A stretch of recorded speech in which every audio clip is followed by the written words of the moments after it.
നമസ്കാരം അനുപ്രേക്ഷകരെ, വലിയ സ്നേഹ നമസ്കാരം. ഓണമൊക്കെ കഴിഞ്ഞു, ഓണത്തല്ലൊക്കെ കഴിഞ്ഞ് എല്ലാം ഓണത്തല്ലിന്റെ ദൃശ്യവൽക്കരണമാണ് ഇന്ന് സത്യത്തിൽ നമ്മൾ കണ്ടുകൊണ്ടിരിക്കുന്നത്. മറ്റൊന്നല്ല, കേരള പോലീസിന്റെ തല്ലാണ് ഇന്ന് നാട് മുഴുവൻ ചർച്ച ചെയ്യുന്നതും, അതല്ലെങ്കിൽ ഭാരതം ഒട്ടുക്കാണെങ്കിലും അതല്ലെങ്കിൽ ലോകം മുഴുവനാണെങ്കിലും ലോക മലയാളികൾ കണ്ടുകൊണ്ടിരിക്കുന്ന വലിയൊരു വേദനാജനകമുള്ള കാര്യം തന്നെയാണ് കേരള പോലീസിന്റെ അധപ്പതനം എന്നുള്ള രീതിയിൽ തന്നെ. അല്ല, പറഞ്ഞിട്ട് കാര്യമില്ല. കാരണം ആദ്യ രാഷ്ട്രീയ കൊലക്കേസ് പ്രതി ആഭ്യന്തരമന്ത്രി അതല്ലെങ്കിൽ മുഖ്യമന്ത്രി ആയിരിക്കുന്ന ഈ നാട്ടിൽ പോലീസുകാരെ അങ്ങനെ ആക്കിയില്ലെങ്കിലേ അത്ഭുതമുള്ളൂ എന്നതാണ് യാഥാർത്ഥ്യം. ഈ അവസരത്തിൽ തന്നെ എൻ്റെ ഒരുപാട് അനുഭവങ്ങൾ, കാരണം ഞാൻ 2013 മുതൽ ഈ 2025 വരെ വ്യത്യസ്ത കള്ളക്കേസുകളിൽ പീഡിപ്പിക്കപ്പെട്ട ഒരുപാട് കാര്യങ്ങൾ, വസ്തുതകളൊക്കെ ഈ സമയത്ത് നിങ്ങളുമായിട്ട് ഷെയർ ചെയ്യണമെന്ന് തോന്നി.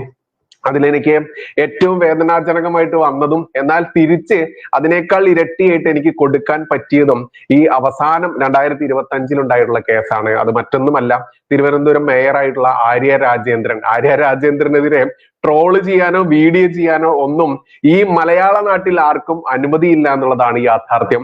ആരെങ്കിലും അവരെ ട്രോളുകയോ അല്ലെങ്കിൽ എന്തെങ്കിലും വ്യത്യസ്ത വീഡിയോകൾ ഇടുകയോ ചെയ്തു കഴിഞ്ഞാൽ അവർ നേരെ പരാതി കൊടുക്കുന്ന സൈബർ ക്രൈം സ്റ്റേഷനിൽ, തിരുവനന്തപുരം സൈബർ ക്രൈം പോലീസിൽ പരാതി കൊടുക്കും. ആ സ്റ്റേഷൻ അവർക്ക് വേണ്ടി മാത്രമാണ് എന്നുള്ളതാണ് അവിടുത്തെ പോലീസുകാർ തന്നെ, ഈ സൈബർ ക്രൈം സ്റ്റേഷനിലെ പോലീസുകാർ തന്നെ വ്യത്യസ്ത നല്ല സുഹൃത്ത് ബന്ധമുള്ള അതല്ലെങ്കിൽ നല്ല സാഹോദര്യ ബന്ധമുള്ള നല്ല വിവരവും വിദ്യാഭ്യാസവും സംസ്കാരവുമുള്ള ഒരുപാട് പോലീസുകാർ സുഹൃത്തുക്കൾ അവിടെ എനിക്ക് ആ ഒരു കേസ് കൊണ്ട് ഉണ്ടായി എന്നുള്ളതാണ് യാഥാർത്ഥ്യം. അതുകൊണ്ട് തന്നെ എനിക്ക് ഏറ്റവും വേദനാജനകമായിട്ട് അനുഭവപ്പെട്ടത് ഈ തിരുവനന്തപുരം സൈബർ ക്രൈം പോലീസ് സ്റ്റേഷനിലെ കാര്യങ്ങളാണ്. എന്നെ അവസാനം അറസ്റ്റ് ചെയ്തതും റിമാൻഡ് ചെയ്തതുമായി ബന്ധപ്പെട്ട അവിടെ അത് ഞാൻ അവസാനം പറയാം. അതിനു മുൻപ് എൻ്റെ ജീവിതത്തിൽ എങ്ങനെയാണ് ഞാൻ ഇത്ര കർശനമായിട്ട് അതല്ലെങ്കിൽ യാതൊരു വിട്ടുവീഴ്ചയും ഇല്ലാതെ ഇത്ര തീക്ഷ്ണമായിട്ട് സംസാര രീതിയിലേക്ക് വന്നത് എന്ന് എന്നെ കൃത്യമായിട്ടും പരിചയമുള്ള പലർക്കും എൻ്റെ അടുത്ത് നേരിട്ടും അല്ലാതെയൊക്കെ ചോദിക്കുന്ന പല ചോദ്യങ്ങളും ഉണ്ടാവാറുണ്ട്.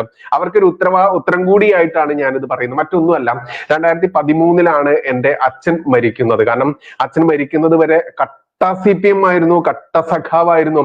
പക്ഷെ ഇന്നത്തെ പിണറായി വിജയനെ പോലെയോ അതല്ലെങ്കിൽ ഇവിടത്തെ 4 നക്കാപ്പിച്ചയ്ക്ക് വേണ്ടി സ്വന്തം ഭാര്യയെയും മകളെയും സഹോദരിയെയും വരെ കൂട്ടിക്കൊടുക്കുന്ന രീതിയിലുള്ള സഖാക്കന്മാരായിരുന്നില്ല ആ കാലഘട്ടത്തിലെ സഖാക്കൾ. അച്ഛന്റെ ജീവിതവും അതല്ലെങ്കിൽ ആ ജീവനും ഈ കമ്മ്യൂണിസ്റ്റ് പാർട്ടിക്ക് വേണ്ടി ത്യജിക്കപ്പെട്ടതാണ് എന്നതാണ് യാഥാർത്ഥ്യം. കാരണം കുടുംബം നോക്കുന്നതിനേക്കാൾ നാട്ടുകാരുടെ പ്രശ്നങ്ങളും പരിഹാരങ്ങളുമായി ഓടി നടന്ന ആ മനുഷ്യൻ മരിച്ച് മണ്ണാവുന്നതിന് മുൻപ് തന്നെ ആ മനുഷ്യന്റെ കുടുംബത്തിൽ പിറന്ന എന്നോട് കമ്മ്യൂണിസ്റ്റ് പാർട്ടി ചെയ്ത ഏറ്റവും വലിയ ശുദ്ധ ചെറ്റത്തരം എന്തെന്നറിയാമോ? ഒരു കുട്ടി സഖാവ്. ഈ കുട്ടി സഖാവ് നമ്മുടെ വീട്ടിലൊക്കെ പണിക്ക് വന്നിട്ടുണ്ട്. നമ്മുടെ വീടിന്റെ പണി നടക്കുന്ന സമയത്ത് വ്യത്യസ്ത രീതിയിലുള്ള ജോലിക്ക് ഇവന്റെ സഹോദരനൊക്കെ വന്നിട്ടുണ്ട്. അതിൽപ്പെട്ട ഒരുത്തൻ വന്നിട്ട് നമ്മുടെ വീട്ടിൽ ദൈന്യത പറഞ്ഞുകൊണ്ട് വെറും 20,000 രൂപ വാങ്ങി പോകുന്നു. ദൈവം സഹായിച്ചന്ന് കയ്യിൽ കാശുള്ളത് കൊണ്ട് വന്ന് ചോദിച്ച് വീട്ടിലിരുന്ന് കരഞ്ഞ് കാല് പിടിക്കുന്ന രീതിയിൽ സംസാരിച്ചപ്പോൾ ആ പയ്യന് ഞാനത് കൊടുത്തു. ആ പയ്യൻ പറഞ്ഞ മറ്റൊന്നുമായിരുന്നു. എന്തെന്നറിയാമോ? ആ പയ്യന്റെ വിവാഹം ലവ് മാരേജ് ആയിരുന്നു. അപ്പൊ അവരുടെ സമുദായം മീൻസ് ഹിന്ദുവിൽപ്പെട്ടത് തന്നെയാണ്. അവരുടെ ആ കാസ്റ്റിൽ പെടാത്തൊരു പെൺകുട്ടി ആയതുകൊണ്ട് വീട്ടിൽ കയറ്റുന്നില്ല. അതുകൊണ്ട് ഒരു വാടക വീടെടുത്ത് മാറാൻ വേണ്ടിയിട്ടാണ് ബൈച്ചേട്ടാ എനിക്കൊരു 20,000 രൂപ തരാമോ, അത്യാവശ്യം വേണ്ട സാധനങ്ങളൊക്കെ വാങ്ങി പോകാനാണെന്ന് എൻ്റെ വീടിന്റെ സിറ്റ് ഔട്ടിൽ ഇരുന്ന് കരഞ്ഞു വിളിച്ച് ഒരു സഖാവ്, ഒരു പയ്യൻ കരയുന്നു. അപ്പോൾ നിന്ന അമ്മയ്ക്ക് പോലും വിഷമമായിട്ട് കയ്യിലുണ്ടെങ്കിൽ കൊടുക്കടാ, സഹായിക്കുക എന്ന് പറഞ്ഞതിന്റെ അടിസ്ഥാനത്തിൽ തന്നെ ഇദ്ദേഹത്തിന് ഞാൻ 20,000 രൂപ കൊടുക്കുന്നു. ആ പണം വാങ്ങിപ്പോയ പിന്നെ ഈ സഖാവിനെ പിന്നെ ഞാൻ കാണുന്നില്ല. അങ്ങനെ ഒരു നാൾ ഞാൻ ഈ സഖാവിനെ ചുള്ളിയോട് എന്ന് പറയുന്ന സ്ഥലത്ത് വെച്ച് കണ്ടപ്പോൾ ഞാൻ ആ സഖാവിനോട് പറഞ്ഞു, മോനെ എടാ കാശുണ്ടെങ്കിൽ താടാ, അന്ന് നീ ഇങ്ങനെ വാങ്ങിപ്പോയതല്ലേ, പിന്നെ ഒരു വിവരവും ഇല്ലല്ലോ, നീ ഫോൺ എടുക്കുമ്പോൾ വിളിക്കുന്നില്ലല്ലോ എന്ന് പറഞ്ഞു. ഈ ചോദിച്ചതിന് പകരമായിട്ട് ഈ സഖാക്കന്മാരുടെ സംസ്കാരം ഉണരുക എന്നതൊക്കെ അപ്പോഴാണ് നമ്മൾ നേർക്കാഴ്ചയായിട്ട് നമ്മൾ അനുഭവിക്കുക. മറ്റൊന്നുമല്ല, എന്താ ഇവൻ ചെയ്തെന്നറിയാമോ? ഇവൻ ഈ പ്രേമ വിവാഹത്തിലൂടെ പ്രണയിച്ച് വിവാഹം ചെയ്ത് കൊണ്ടുവന്ന ആ പെൺകുട്ടിയുണ്ട്. ആ പെൺകുട്ടിക്ക് എന്നെയോ എനിക്ക് ആ പെൺകുട്ടിയെ അറിയില്ല. ഇപ്പോഴും എനിക്ക് ആ കുട്ടിയുടെ മുഖം പരിചയമില്ല കേട്ടോ. 2-3 തവണ കോടതി മുറിയിൽ വെച്ച് കണ്ടിട്ടുണ്ടെങ്കിൽ പോലും ആ കുട്ടിയുടെ ആ നിഷ്കളങ്കതയോടെയുള്ള അതല്ലെങ്കിൽ പാവം പിടിച്ച ആ പെൺകുട്ടിയുടെ മുഖം ഇന്നും എനിക്ക് ഓർമ്മയില്ല. പക്ഷെ ആ ഭാവങ്ങൾ എൻ്റെ മനസ്സിൽ ഓർമ്മയുണ്ട്. ഈ കുട്ടിയെ കൊണ്ട് ഇവൻ എന്ത് ചെയ്യിപ്പിച്ചെന്നറിയാമോ? ഇവനെയും തേടി ഞാൻ ഇവന്റെ വീട്ടിൽ ചെന്ന് കാശ് ചോദിച്ചു. ഇവൻ എവിടെയെന്ന് ഇവനെ കാണാത്തത് കൊണ്ട് ഈ കുട്ടിയെ വീട്ടിനകത്ത് അതിക്രമിച്ച് കയറി കുട്ടിയെ ഉപദ്രവിച്ചു എന്നൊക്കെ പറഞ്ഞ് പീഡന വകുപ്പുകളൊക്കെ ചേർത്തുകൊണ്ടാണ് ഈ ശുദ്ധ ചെറ്റയായിട്ടുള്ള ഈ സഖാവ്. നോക്കും, വെറും 20,000 രൂപയാണ് അവന്റെ ഭാര്യയുടെ മാനത്തിന്റെ വിലയായിട്ട് അവൻ കണക്കാക്കുന്നത് എന്ന് ചിന്തിക്കുമ്പോഴാണ് ഇവനൊക്കെ ഭാര്യയും കുട്ടികളും അമ്മയായാലും ഇവരുടെയൊക്കെ സ്ത്രീത്വത്തെ എത്രത്തോളമാണ് ഇവനൊക്കെ ഇവന്റെ ഈ സ്വന്തം കാര്യത്തിന് വേണ്ടി, ചെറ്റത്തരത്തിന് വേണ്ടി ബലി കൊടുക്കുക എന്ന യാഥാർത്ഥ്യം കൂടി നമ്മൾ മനസ്സിലാക്കേണ്ടത്. അതോടുകൂടി തന്നെ എന്റെ അച്ഛൻ വിശ്വസിച്ച ആ അച്ഛൻ ആ പാർട്ടിയിൽ പ്രവർത്തിച്ച സമയത്ത് പോലും ഞാൻ ആ പാർട്ടിയോട് മനസ്സുകൊണ്ട് ഒരിക്കലും ഇഷ്ടപ്പെട്ടിരുന്നില്ല. കാരണം എന്റെ ഉള്ളിലുള്ള തീക്ഷ്ണമായിട്ടുള്ള എന്റെ സംസ്കാരം, അത് സമുദായത്തിന്റെ മാത്രമല്ല, നമ്മുടെ ഈ നാട്ടിലുള്ള ഓരോ ഹിന്ദുവിന്റെയും വേദന എന്തെന്ന് കൃത്യമായിട്ട് അറിയുന്ന എന്നിലുള്ള ആ ഒരു ഹിന്ദു കൃത്യമായിട്ട് അന്നേ ഉണർന്നിട്ടുണ്ടായിരുന്നു. പക്ഷെ അച്ഛൻ സഖാവായതുകൊണ്ട് എനിക്ക് ഈ അച്ഛനെ ധിക്കരിച്ച് ഒന്നിലേക്കും ഇറങ്ങിപ്പോകാനുള്ള അനുവാദം എന്റെ മനസ്സ് തന്നിരുന്നില്ല. അതുകൊണ്ട് ഞാൻ ശ്രീ രവിശങ്കർജിയുടെ ആ ആർട്ട് ഓഫ് ലിവിങ് എന്ന് പറയുന്ന ഒരു അദ്ദേഹത്തിന്റെ ആ സംഘടനയിലും എന്നാൽ കഴിയുന്ന രീതിയിലുള്ള എല്ലാ സേവന പ്രവർത്തനങ്ങളുമായി മുന്നോട്ട് പോവുകയായിരുന്നു. കാരണം എന്റെ ഉള്ളിലുള്ള ആ ഫയർ ഞാൻ തിരിച്ചറിഞ്ഞത് കൊണ്ട് തന്നെ അത് സേവയിലേക്ക് ഞാൻ തിരിച്ചുവിട്ട് എന്റെ ജീവിതം അങ്ങനെയാണ് തുടങ്ങുന്നത്. ആയിരിക്കുന്ന എന്നെയാണ് ആദ്യം തന്നെ കള്ളക്കേസിൽ 2014-13 ആ കാലഘട്ടത്തിൽ ഈ ഒരു സഖാവ് തന്റെ പ്രണയിച്ച് വിവാഹം കഴിച്ച ആ പെൺകുട്ടിയെ കൊണ്ട് വ്യാജ പരാതി കൊടുത്ത് എന്നെ ജയിലിൽ അടക്കുന്നത്. ആദ്യത്തെ ജയിൽ ശിക്ഷ എനിക്ക് അവിടെയാണ്. 5 ദിവസമാണ് റിമാൻഡ് കിട്ടിയത്. പിന്നെ കോടതിക്ക് തന്നെ മനസ്സിലായി ഇത് ഈ പറയുന്ന ഒരു പണത്തിന്റെ ഇടപാട് ചോദിച്ചത് മൂലമാണെന്നുള്ളത് കൊണ്ട് 5 ദിവസം കൊണ്ട് ജാമ്യം കിട്ടുന്നു. മാത്രമല്ല അതെന്റെ ജീവിതത്തിന്റെ ഒരു പ്രശ്നം കൂടിയായിരുന്നു. കാരണം എക്കാലവും എന്നെ പിന്തുടരുന്ന വലിയൊരു ആരോപണം കൂടി ആവും എന്നുള്ളത് കൊണ്ട് തന്നെ അത് ഞാൻ വാശിയോടുകൂടി തന്നെ ഞാനത് പിന്തുടർന്ന് ഏറ്റവും താഴെ തട്ടിലുള്ള നിലമ്പൂരിലെ കോടതിയിൽ വെച്ചുകൊണ്ട് തന്നെ ഞാൻ നിരപരാധിയാണ്, ഞാൻ ഇത് ചെയ്തിട്ടില്ല എന്ന് ആ പെൺകുട്ടിയുടെ നാക്കിൽ നിന്ന് തന്നെ കോടതിക്ക് ബോധ്യപ്പെട്ടതോടുകൂടി എന്നെ വെറുതെ വിട്ടു. നോക്കൂ, ഈ കുട്ടിയെ കോടതിയിൽ വിചാരണ നടത്തുന്ന സമയത്ത് സത്യത്തിൽ ഞങ്ങൾക്കൊക്കെ വളരെ വിഷമവും ചിരിയും വന്നൊരു കാര്യമുണ്ട്. കാരണം ഇവരുടെ വീട് ഓടിട്ട വീടാണ്. ഈ അന്നൊക്കെ ഓടിട്ട വീട് തന്നെ ഉൾപ്പെളൊക്കെ അല്ലേ ഉള്ളത്. ഒരുപാട് ടെറസിന്റെ വീടുകളൊക്കെ അത്ര അധികം വരുന്നത്. ഈ വീടിന്റെ സിറ്റ് ഔട്ട്, അതായത് ഉമ്മറം എന്ന് പറയുന്ന അവിടെ ഈ ഗ്രില്ല് ഇട്ടിട്ടുണ്ട്, ഇരുമ്പിന്റെ ഗ്രില്ലുകൾ ഉണ്ടല്ലോ. അപ്പൊ ഈ ഗ്രില്ലിന്റെ ഡോറൊക്കെ പുറത്തുനിന്ന് ഉള്ളിൽ നിന്നാണ് ലോക്ക് ചെയ്യുക. അപ്പൊ ഈ കുട്ടി പറഞ്ഞത് ഈ ബൈജു എന്ന് വിളിക്കുന്ന ഞാൻ എന്നെ ഗുണ്ടയായിട്ടും അതല്ലെങ്കിൽ എന്താ പറയാ വളരെ മ്ലേച്ഛകരമായിട്ടുള്ള കേസ് വിജയിക്കാൻ വേണ്ടി ആ കുട്ടിയെ കൊണ്ട് പറഞ്ഞു പഠിപ്പിച്ചതാണ് വക്കീല്. അങ്ങനെ ആ കുട്ടി പറയാണ് ഈ ഗുണ്ടയായുള്ള ബൈജു കടന്നു വരുന്നു, എവിടെടി നിന്റെ ഹസ്ബൻഡ് എന്ന് ചോദിച്ചതോടുകൂടി ഇവിടെ ഇല്ല എന്ന് പറഞ്ഞതോടുകൂടി വീട്ടിലേക്ക് കയറി എന്നെ മാറത്ത് പിടിച്ച് തള്ളുന്നു, തലമുടിയിൽ ചുറ്റിപ്പിടിച്ച്, അങ്ങനെ ഒരുപാട് ആരോപണങ്ങളാണ് ഈ കുട്ടി പറയുന്നത്. അപ്പൊ എന്റെ വക്കീലും അതുപോലെ ജഡ്ജിയും ഒക്കെ ചോദിക്കുന്ന ഒരു ചോദ്യം വളരെ രസകരമായിരുന്നു. ഈ കുട്ടിയോട് ചോദിക്കുന്നു, നിങ്ങളുടെ വീട്ടിന്റെ ആ ഒരു സിറ്റ് ഔട്ടിൽ ഗ്രില്ലാണല്ലോ ഇട്ടിരിക്കുന്നത്, അപ്പൊ നിങ്ങൾക്ക് ഈ ബൈജുവിനെ കണ്ടില്ലായിരുന്നു എന്ന് ചോദിച്ചു. ആ കണ്ടിരുന്നു എന്ന് പറഞ്ഞു. അപ്പൊ നിങ്ങൾ എന്തിനാണ് ആ വാതിൽ തുറന്നു കൊടുത്തത് എന്ന് ചോദിച്ചതോടുകൂടി ഈ കേസില് ആ കുട്ടി പഠിച്ചു വെച്ച എല്ലാ കള്ളത്തരങ്ങളും അതോടുകൂടി പൊളിഞ്ഞു വീണു. പിന്നെ ഈ കുട്ടി പറയുന്നത് എന്ത്, ചെയ്യുന്നത് എന്ത്, ഈ കുട്ടിക്ക് നിന്റെ ബോധ്യമില്ലാതായി. അങ്ങനെ കോടതിക്ക് കൃത്യമായിട്ടും ബോധ്യപ്പെട്ടു ഇത് തിരക്കഥയ്ക്കനുസരിച്ചാണ് ഈ കുട്ടി സംസാരിക്കുന്നത്. അങ്ങനെ നിരുപാധികം വെറുതെ വിട്ടുകൊണ്ട് കോടതി എന്നെ 10 വർഷങ്ങൾക്ക് ശേഷമാണെന്ന് മനസ്സിലാക്കണം. അതുവരെ അറിയോ, ഒരു വർഷത്തിൽ ഏകദേശം 2-3 കേസേ വിളിക്കുകയുള്ളൂ. അത് വിചാരണയൊക്കെ കഴിഞ്ഞു വരുമ്പോൾ 10 വർഷത്തിലധികം ഒരു കേസ് പിടിച്ചു എന്നുള്ളത്, അത് ഞാൻ അത്രയും അതിന്റെ പിറകെ നടന്നത് കൊണ്ട് പോലും എന്നുള്ളത് ചിന്തിക്കണം. എന്തായാലും എന്നെ ജയിലിൽ അടച്ച കമ്മ്യൂണിസ്റ്റ് പാർട്ടി ചെറ്റ സഖാവ് ചെയ്ത ആ ചെറ്റത്തരം അത് എന്നിലുള്ള ആ ഒരു വൈരാഗ്യം വർദ്ധിപ്പിച്ച് ഈ ചെറ്റ സഖാക്കന്മാരെ സമൂഹത്തിൽ തുറന്നു കാണിക്കാൻ ഞാൻ ഏത് ഭാഷയും ഏത് രീതിയും സ്വീകരിക്കും എന്നുള്ളത് കൊണ്ട് തന്നെ ചെറ്റ സഖാക്കന്മാരോട് അതായിരുന്നു എന്റെ പക.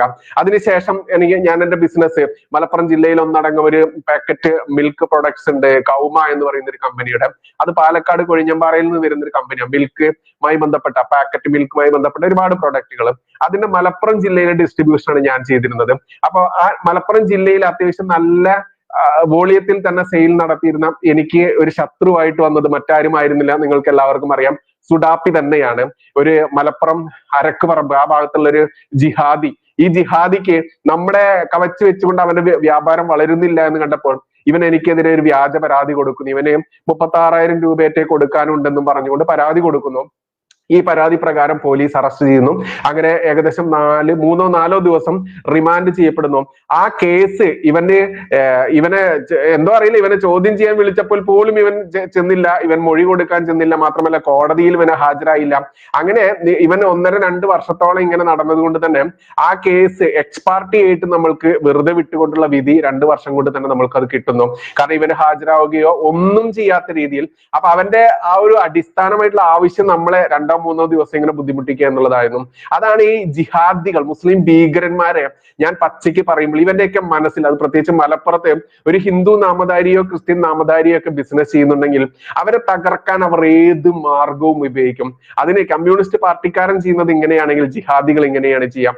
ഇനി അടുത്തതാണ് കോൺഗ്രസ്സുകാരനായിട്ടുള്ള ഒരു SC/ST ഹരിജന വിഭാഗത്തിലുള്ള ഒരു ചങ്ങാതി, എന്റെ നാട്ടുകാരൻ തന്നെയാണ്. ഈ ചങ്ങാതിയുടെ സഹോദരിയുടെ മകളെ എൻ്റെ വീടിനടുത്തുള്ള ഒരു ഷാജി എന്ന് പറയുന്ന പയ്യൻ പ്രേമിക്കുകയാണ്, സ്നേഹിക്കുകയാണ്. അപ്പോ ഈ ഷാജി എന്ന് പറയുന്ന, എനിക്ക് തോന്നുന്നു കണക്കൻ എന്ന് പറയുന്ന വിഭാഗത്തിൽ പെടുന്നതാണ്.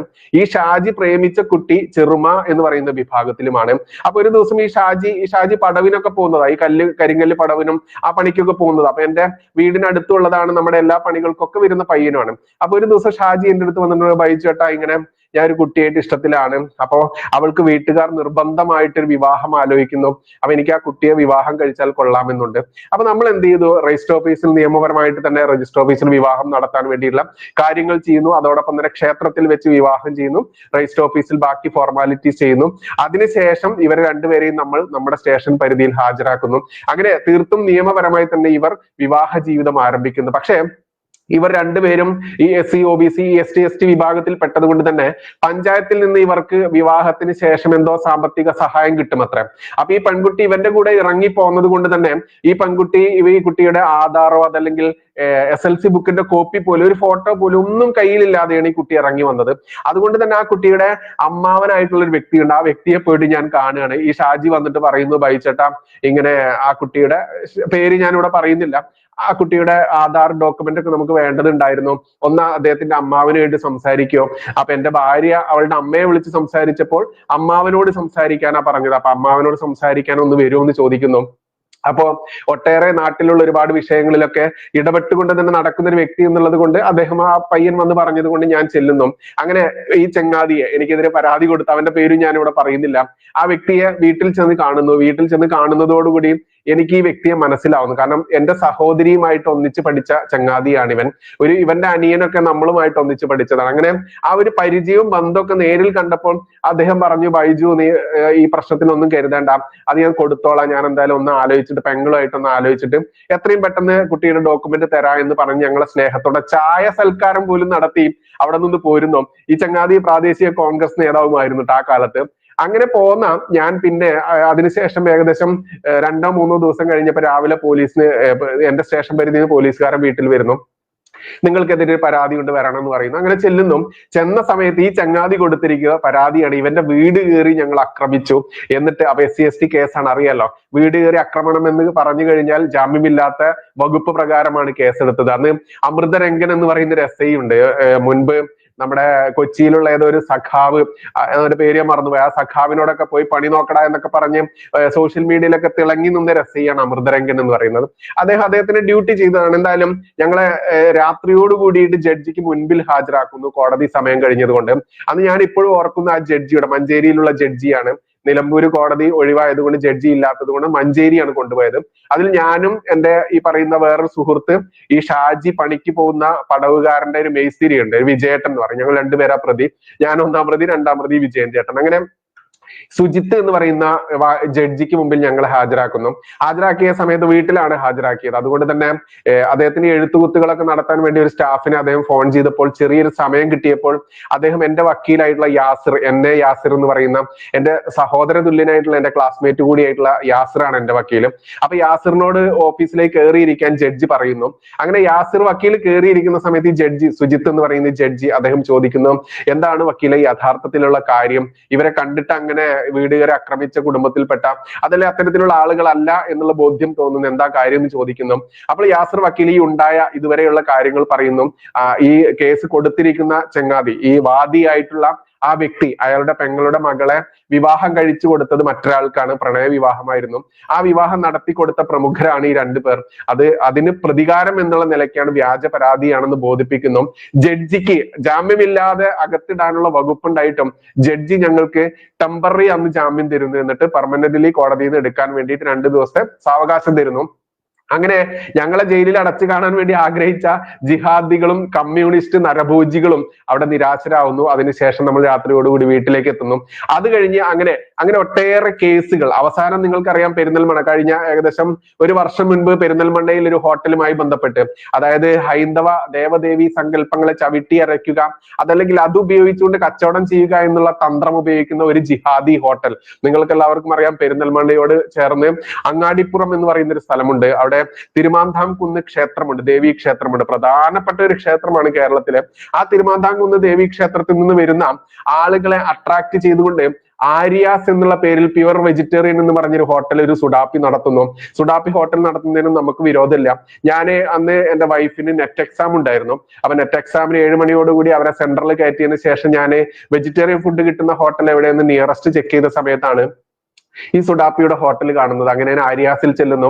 ചില സമയത്ത് എനിക്ക് തോന്നുന്നു 72 രൂപയ്ക്ക് ഒരു ചായയും ഒരു മസാല ദോശയും കഴിച്ച് ഞാൻ പുറത്തിറങ്ങുന്ന സമയത്താണ് അവിടെ ഗണപതി ഭഗവാന്റെ ഒരു പൂർണ്ണകായ പ്രതിമ, അത് പ്ലാസ്റ്റർ ഓഫ് പാരീസിൽ നിർമ്മിച്ചതാണ്, എന്നിരുന്നാലും പ്രതിമ പൂർണ്ണകായ പ്രതിമ, അത് മാറാലേക്ക് പിടിച്ച് ചെളിയൊക്കെ പിടിച്ച് വളരെ വേദനാജനകമായിട്ടുള്ള അവസ്ഥയിൽ, വിശ്വാസിക്ക് വളരെ വേദന വരുന്ന അവസ്ഥയിൽ കണ്ടു ഞാനത്. അപ്പൊ ഞാൻ ഇദ്ദേഹത്തോട് ചോദ്യം ചെയ്തു, നിങ്ങളുടെ വിശ്വാസപ്രകാരം, നിങ്ങളൊരു മുസ്ലിം നാമധാരിയാണെന്ന് എനിക്കറിയാം, നിങ്ങൾക്ക് ഗൂഗിൾ പേ ചെയ്ത സമയത്ത് ഞാനത് കണ്ടു, നിങ്ങൾ എന്തുകൊണ്ട് ഈ പറയുന്ന ഈ ഹിന്ദു മതവിശ്വാസ പ്രകാരമുള്ള ഒരു ദേവനെ അങ്ങനെ വെക്കുകയാണെങ്കിൽ തന്നെ ഒന്ന് വൃത്തിയിലൂടെ വെച്ചൂടെ എന്ന് ചോദിച്ചു. അതോടുകൂടി ഈ സുഡാപ്പി, ഈ ജിഹാദി തട്ടിക്കയറുന്നു, ഇല്ലെങ്കിൽ നീ എന്ത് ചെയ്യുമടാ എന്ന് പറഞ്ഞ് തല്ലാൻ വരുന്ന രീതിയിൽ വരുന്നു. അപ്പൊ ഞാൻ ഈ സുഡാപ്പിയോട് തിരിച്ചൊരു ചോദ്യം ചോദിച്ചു. എന്തെന്നറിയാമോ? എടോ, നിങ്ങളുടെ മതസ്ഥരായിട്ടുള്ള, നിങ്ങളുടെ ഖുറാൻ എന്ന് പറയുന്ന നിങ്ങൾ വിശ്വസിക്കുന്ന വിശുദ്ധ ഗ്രന്ഥം, അതല്ലെങ്കിൽ ഒരു ക്രൈസ്തവനായിട്ടുള്ള ഒരാൾ ഹോട്ടൽ നടത്തുമ്പോൾ അത് വളരെ മാറാലയും ചെളിയും പിടിച്ചിങ്ങനെ കിടക്കുകയാണെങ്കിൽ, ആ രീതിയിൽ ഏറ്റവും ഒരു സൈഡിൽ നമ്മൾ ഇങ്ങനെ പ്രതിഷ്ഠിച്ചിട്ടുണ്ടെങ്കിലും അത് കാണുന്ന ഒരു ഇസ്ലാം മതസ്ഥൻ എന്നുള്ള നിലയ്ക്ക് നിനക്ക് എന്ത് തോന്നുമെന്ന് ചോദിച്ചു. അതിൽ ഇവന് എടുത്തു പറഞ്ഞ ഒരു കാര്യം എന്തെന്നറിയാമോ? ആ ഹോട്ടൽ ഞങ്ങൾ കത്തിക്കും എന്നുള്ളത്. അതായത് ഒരു ഹിന്ദുവോ ക്രിസ്ത്യാനിയോ ഒരു മുസ്ലിം മതസ്ഥന് എന്തെങ്കിലും സാധനങ്ങൾ, ആചാരാനുഷ്ഠാന പ്രകാരമുള്ള സാധനങ്ങളൊക്കെ വെച്ച് കച്ചവടം ചെയ്താൽ അത് കത്തിക്കുമെന്ന് അവൻ പച്ചയ്ക്ക് പറഞ്ഞു. പറഞ്ഞ അവൻ ഹിന്ദുവിന്റെ ഒരു ദൈവമായിട്ടുള്ള ഗണപതി ഭഗവാൻ, ആ ഗണപതി ഭഗവാന്റെ ഒരു വിഗ്രഹം വളരെ മ്ലേച്ഛകരമായിട്ടുള്ള ഡിസ്പ്ലേ ചെയ്തുകൊണ്ട് അവിടെ ക്ഷേത്ര ദർശനം കഴിഞ്ഞു വരുന്ന ഹിന്ദുക്കളുടെ കയ്യിൽ നിന്ന് കാശ് വാങ്ങിക്കൊണ്ട്, ഭക്ഷണം കൊടുത്തിട്ടാണെങ്കിൽ പോലും ഈ ഹിന്ദുക്കൾ നൽകുന്ന കാശ് കൊണ്ട് ഇവന്റെ ഭാര്യയ്ക്കും കുട്ടിക്കും ഒക്കെ നക്കാൻ കൊടുത്തുകൊണ്ട് ഹിന്ദുവിന്റെ നെഞ്ചത്ത് ചവിട്ടുക എന്നുള്ള ആ സിസ്റ്റം ഉണ്ടല്ലോ, അതവിടെ നടമാടി ചോദ്യം ചെയ്തു. അതിനെതിരെ കേസ് വരുന്നു. ആ കേസ് വന്ന സമയത്ത് പോലീസിൽ നോക്കൂ, നമ്മൾ മനസ്സിലാക്കേണ്ടത്, എനിക്ക് തോന്നുന്നു 62,000 ചില്ലാനം പോലീസുകാരാണ് നമ്മുടെ കേരളത്തിൽ ആകെയുള്ളത്. 3.5 കോടി ജനങ്ങൾ എന്നാണ് നമ്മുടെ ഒരുപാട് വർഷങ്ങൾക്ക് മുൻപുള്ള സെൻസസ് പ്രകാരം കേരളത്തിന്റെ ജനസംഖ്യ പറയുന്നത്. അതിൽ വളരെ മൈന്യൂട്ട് ആയിട്ട് വെറും 62,000 പേർ, അതിൽ തന്നെ 57,000 ചില്ലാനോ 57,800 ആണെന്ന് തോന്നുന്നു. ഗൂഗിളിൽ അത് അവൈലബിൾ ആണ്. നിങ്ങൾ ജസ്റ്റ് ഗൂഗിളിൽ കേരള പോലീസിന്റെ എണ്ണം എത്രയാണ് എന്നുള്ളതൊന്ന് ടൈപ്പ് ചെയ്ത് നോക്കിയാൽ മതി, അറിയാൻ പറ്റും. ഞാൻ നേരത്തെ നോക്കിയിട്ടുണ്ടായിരുന്നു. ടോട്ടൽ 62,000, അതിൽ 57,000 ചില്ലാനം ആളുകളാണ് ഡ്യൂട്ടി ചെയ്യുന്നത്. ഒരുപാട് ആളുകൾ, എനിക്ക് തോന്നുന്നു ഏകദേശം 5,000-ലധികം വരുന്ന ആളുകൾ ജോലി കിട്ടിയതിന് ശേഷം ലീവ് എടുത്തിട്ടും അല്ലെങ്കിൽ മറ്റൊട്ടേറെ കാരണം കൊണ്ട് പോലീസ് ജോലി ചെയ്യാതിരിക്കുന്ന ഒരുപാട് ആളുകളുണ്ട്. അതുകൊണ്ടാണ് ഈ 62,000-ൽ 57,800 ചില്ലാനം പേർ മാത്രം ഡ്യൂട്ടി ചെയ്യുന്നത്. യഥാർത്ഥത്തിൽ ഡ്യൂട്ടി ചെയ്യുന്ന കൗണ്ട് ആലോചിച്ച് നോക്കും. വെറും 57,000 പേർക്ക് ഈ 3.5 കോടി ജനങ്ങളെ, ആ കണക്ക് പ്രകാരം 3.5 കോടി, ഇപ്പൊ അത് 4 കോടിയൊക്കെ ആയിട്ടുണ്ടാവും എന്തായാലും. കാരണം കേരളത്തിൽ ഒരു പ്രത്യേക മതസ്ഥരുടെ ജനസംഖ്യാ വർധനമൊക്കെ നമ്മൾക്ക് അറിയുന്നതാണ്. അതിനെക്കുറിച്ച് നമുക്ക് പറയണ്ട, എന്നാലും വിഷയം നമ്മളത് അതല്ല. എന്നാലും അത്തരത്തിലുള്ള ഏകദേശം വരുന്ന 3.5-4 കോടി ജനങ്ങളെ നിയന്ത്രിക്കാൻ വെറും 57,000 പോലീസുകാരേ ഉള്ളൂ. അപ്പോൾ അതുകൊണ്ട് തന്നെ അത് എന്തുകൊണ്ടാണ് എന്നിട്ട് നമ്മൾ ഈ സമാധാനത്തോടെ നമ്മൾ കിടന്നുറങ്ങുന്നതെന്ന് ചോദിച്ചാൽ അതിന് നമ്മൾ ബിഗ് സല്യൂട്ട് കൊടുക്കേണ്ടത് ഇവിടുത്തെ കേരള പോലീസിന് തന്നെയാണ്, ഇവിടുത്തെ പോലീസ് ഫോഴ്സിന് തന്നെയാണ്. കാരണം എല്ലാത്തിലും ഇപ്പൊ നമ്മൾക്കറിയാം, ഒരു കുളം, വലിയൊരു ജലാശയത്തിൽ ഒരു ഇത്തിരി വിഷം ഉറ്റിച്ചിട്ടുണ്ടെങ്കിൽ ആ ജലാശയം മൊത്തം പിന്നെ മലിനമായി എന്നുള്ളതാണ് യാഥാർത്ഥ്യം.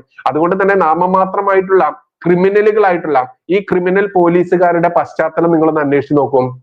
നിങ്ങൾക്ക് ഞാൻ ഗ്യാരണ്ടി തരുന്നു, അവർക്ക് ഒരു കമ്മ്യൂണിസ്റ്റ് പാർട്ടിയുടെ പാരമ്പര്യമോ അല്ലെങ്കിൽ ഒരു മുസ്ലിം ഭീകര ജിഹാദി പാരമ്പര്യമോ ഉണ്ടായിരിക്കും. അല്ലാത്തവർ ഒരിക്കലും ഇങ്ങനെ ക്രൂരത കാണിക്കില്ല. ഒന്നെങ്കിൽ അവൻ സഖാവായിരിക്കും, അതല്ലെങ്കിൽ അവൻ ജിഹാദി ആയിരിക്കും. ഈ രണ്ട് കാറ്റഗറിയിൽ പെട്ടവരാണ് ഈ ക്രൂരത ചെയ്യുന്ന കൊടും ക്രിമിനലുകൾ.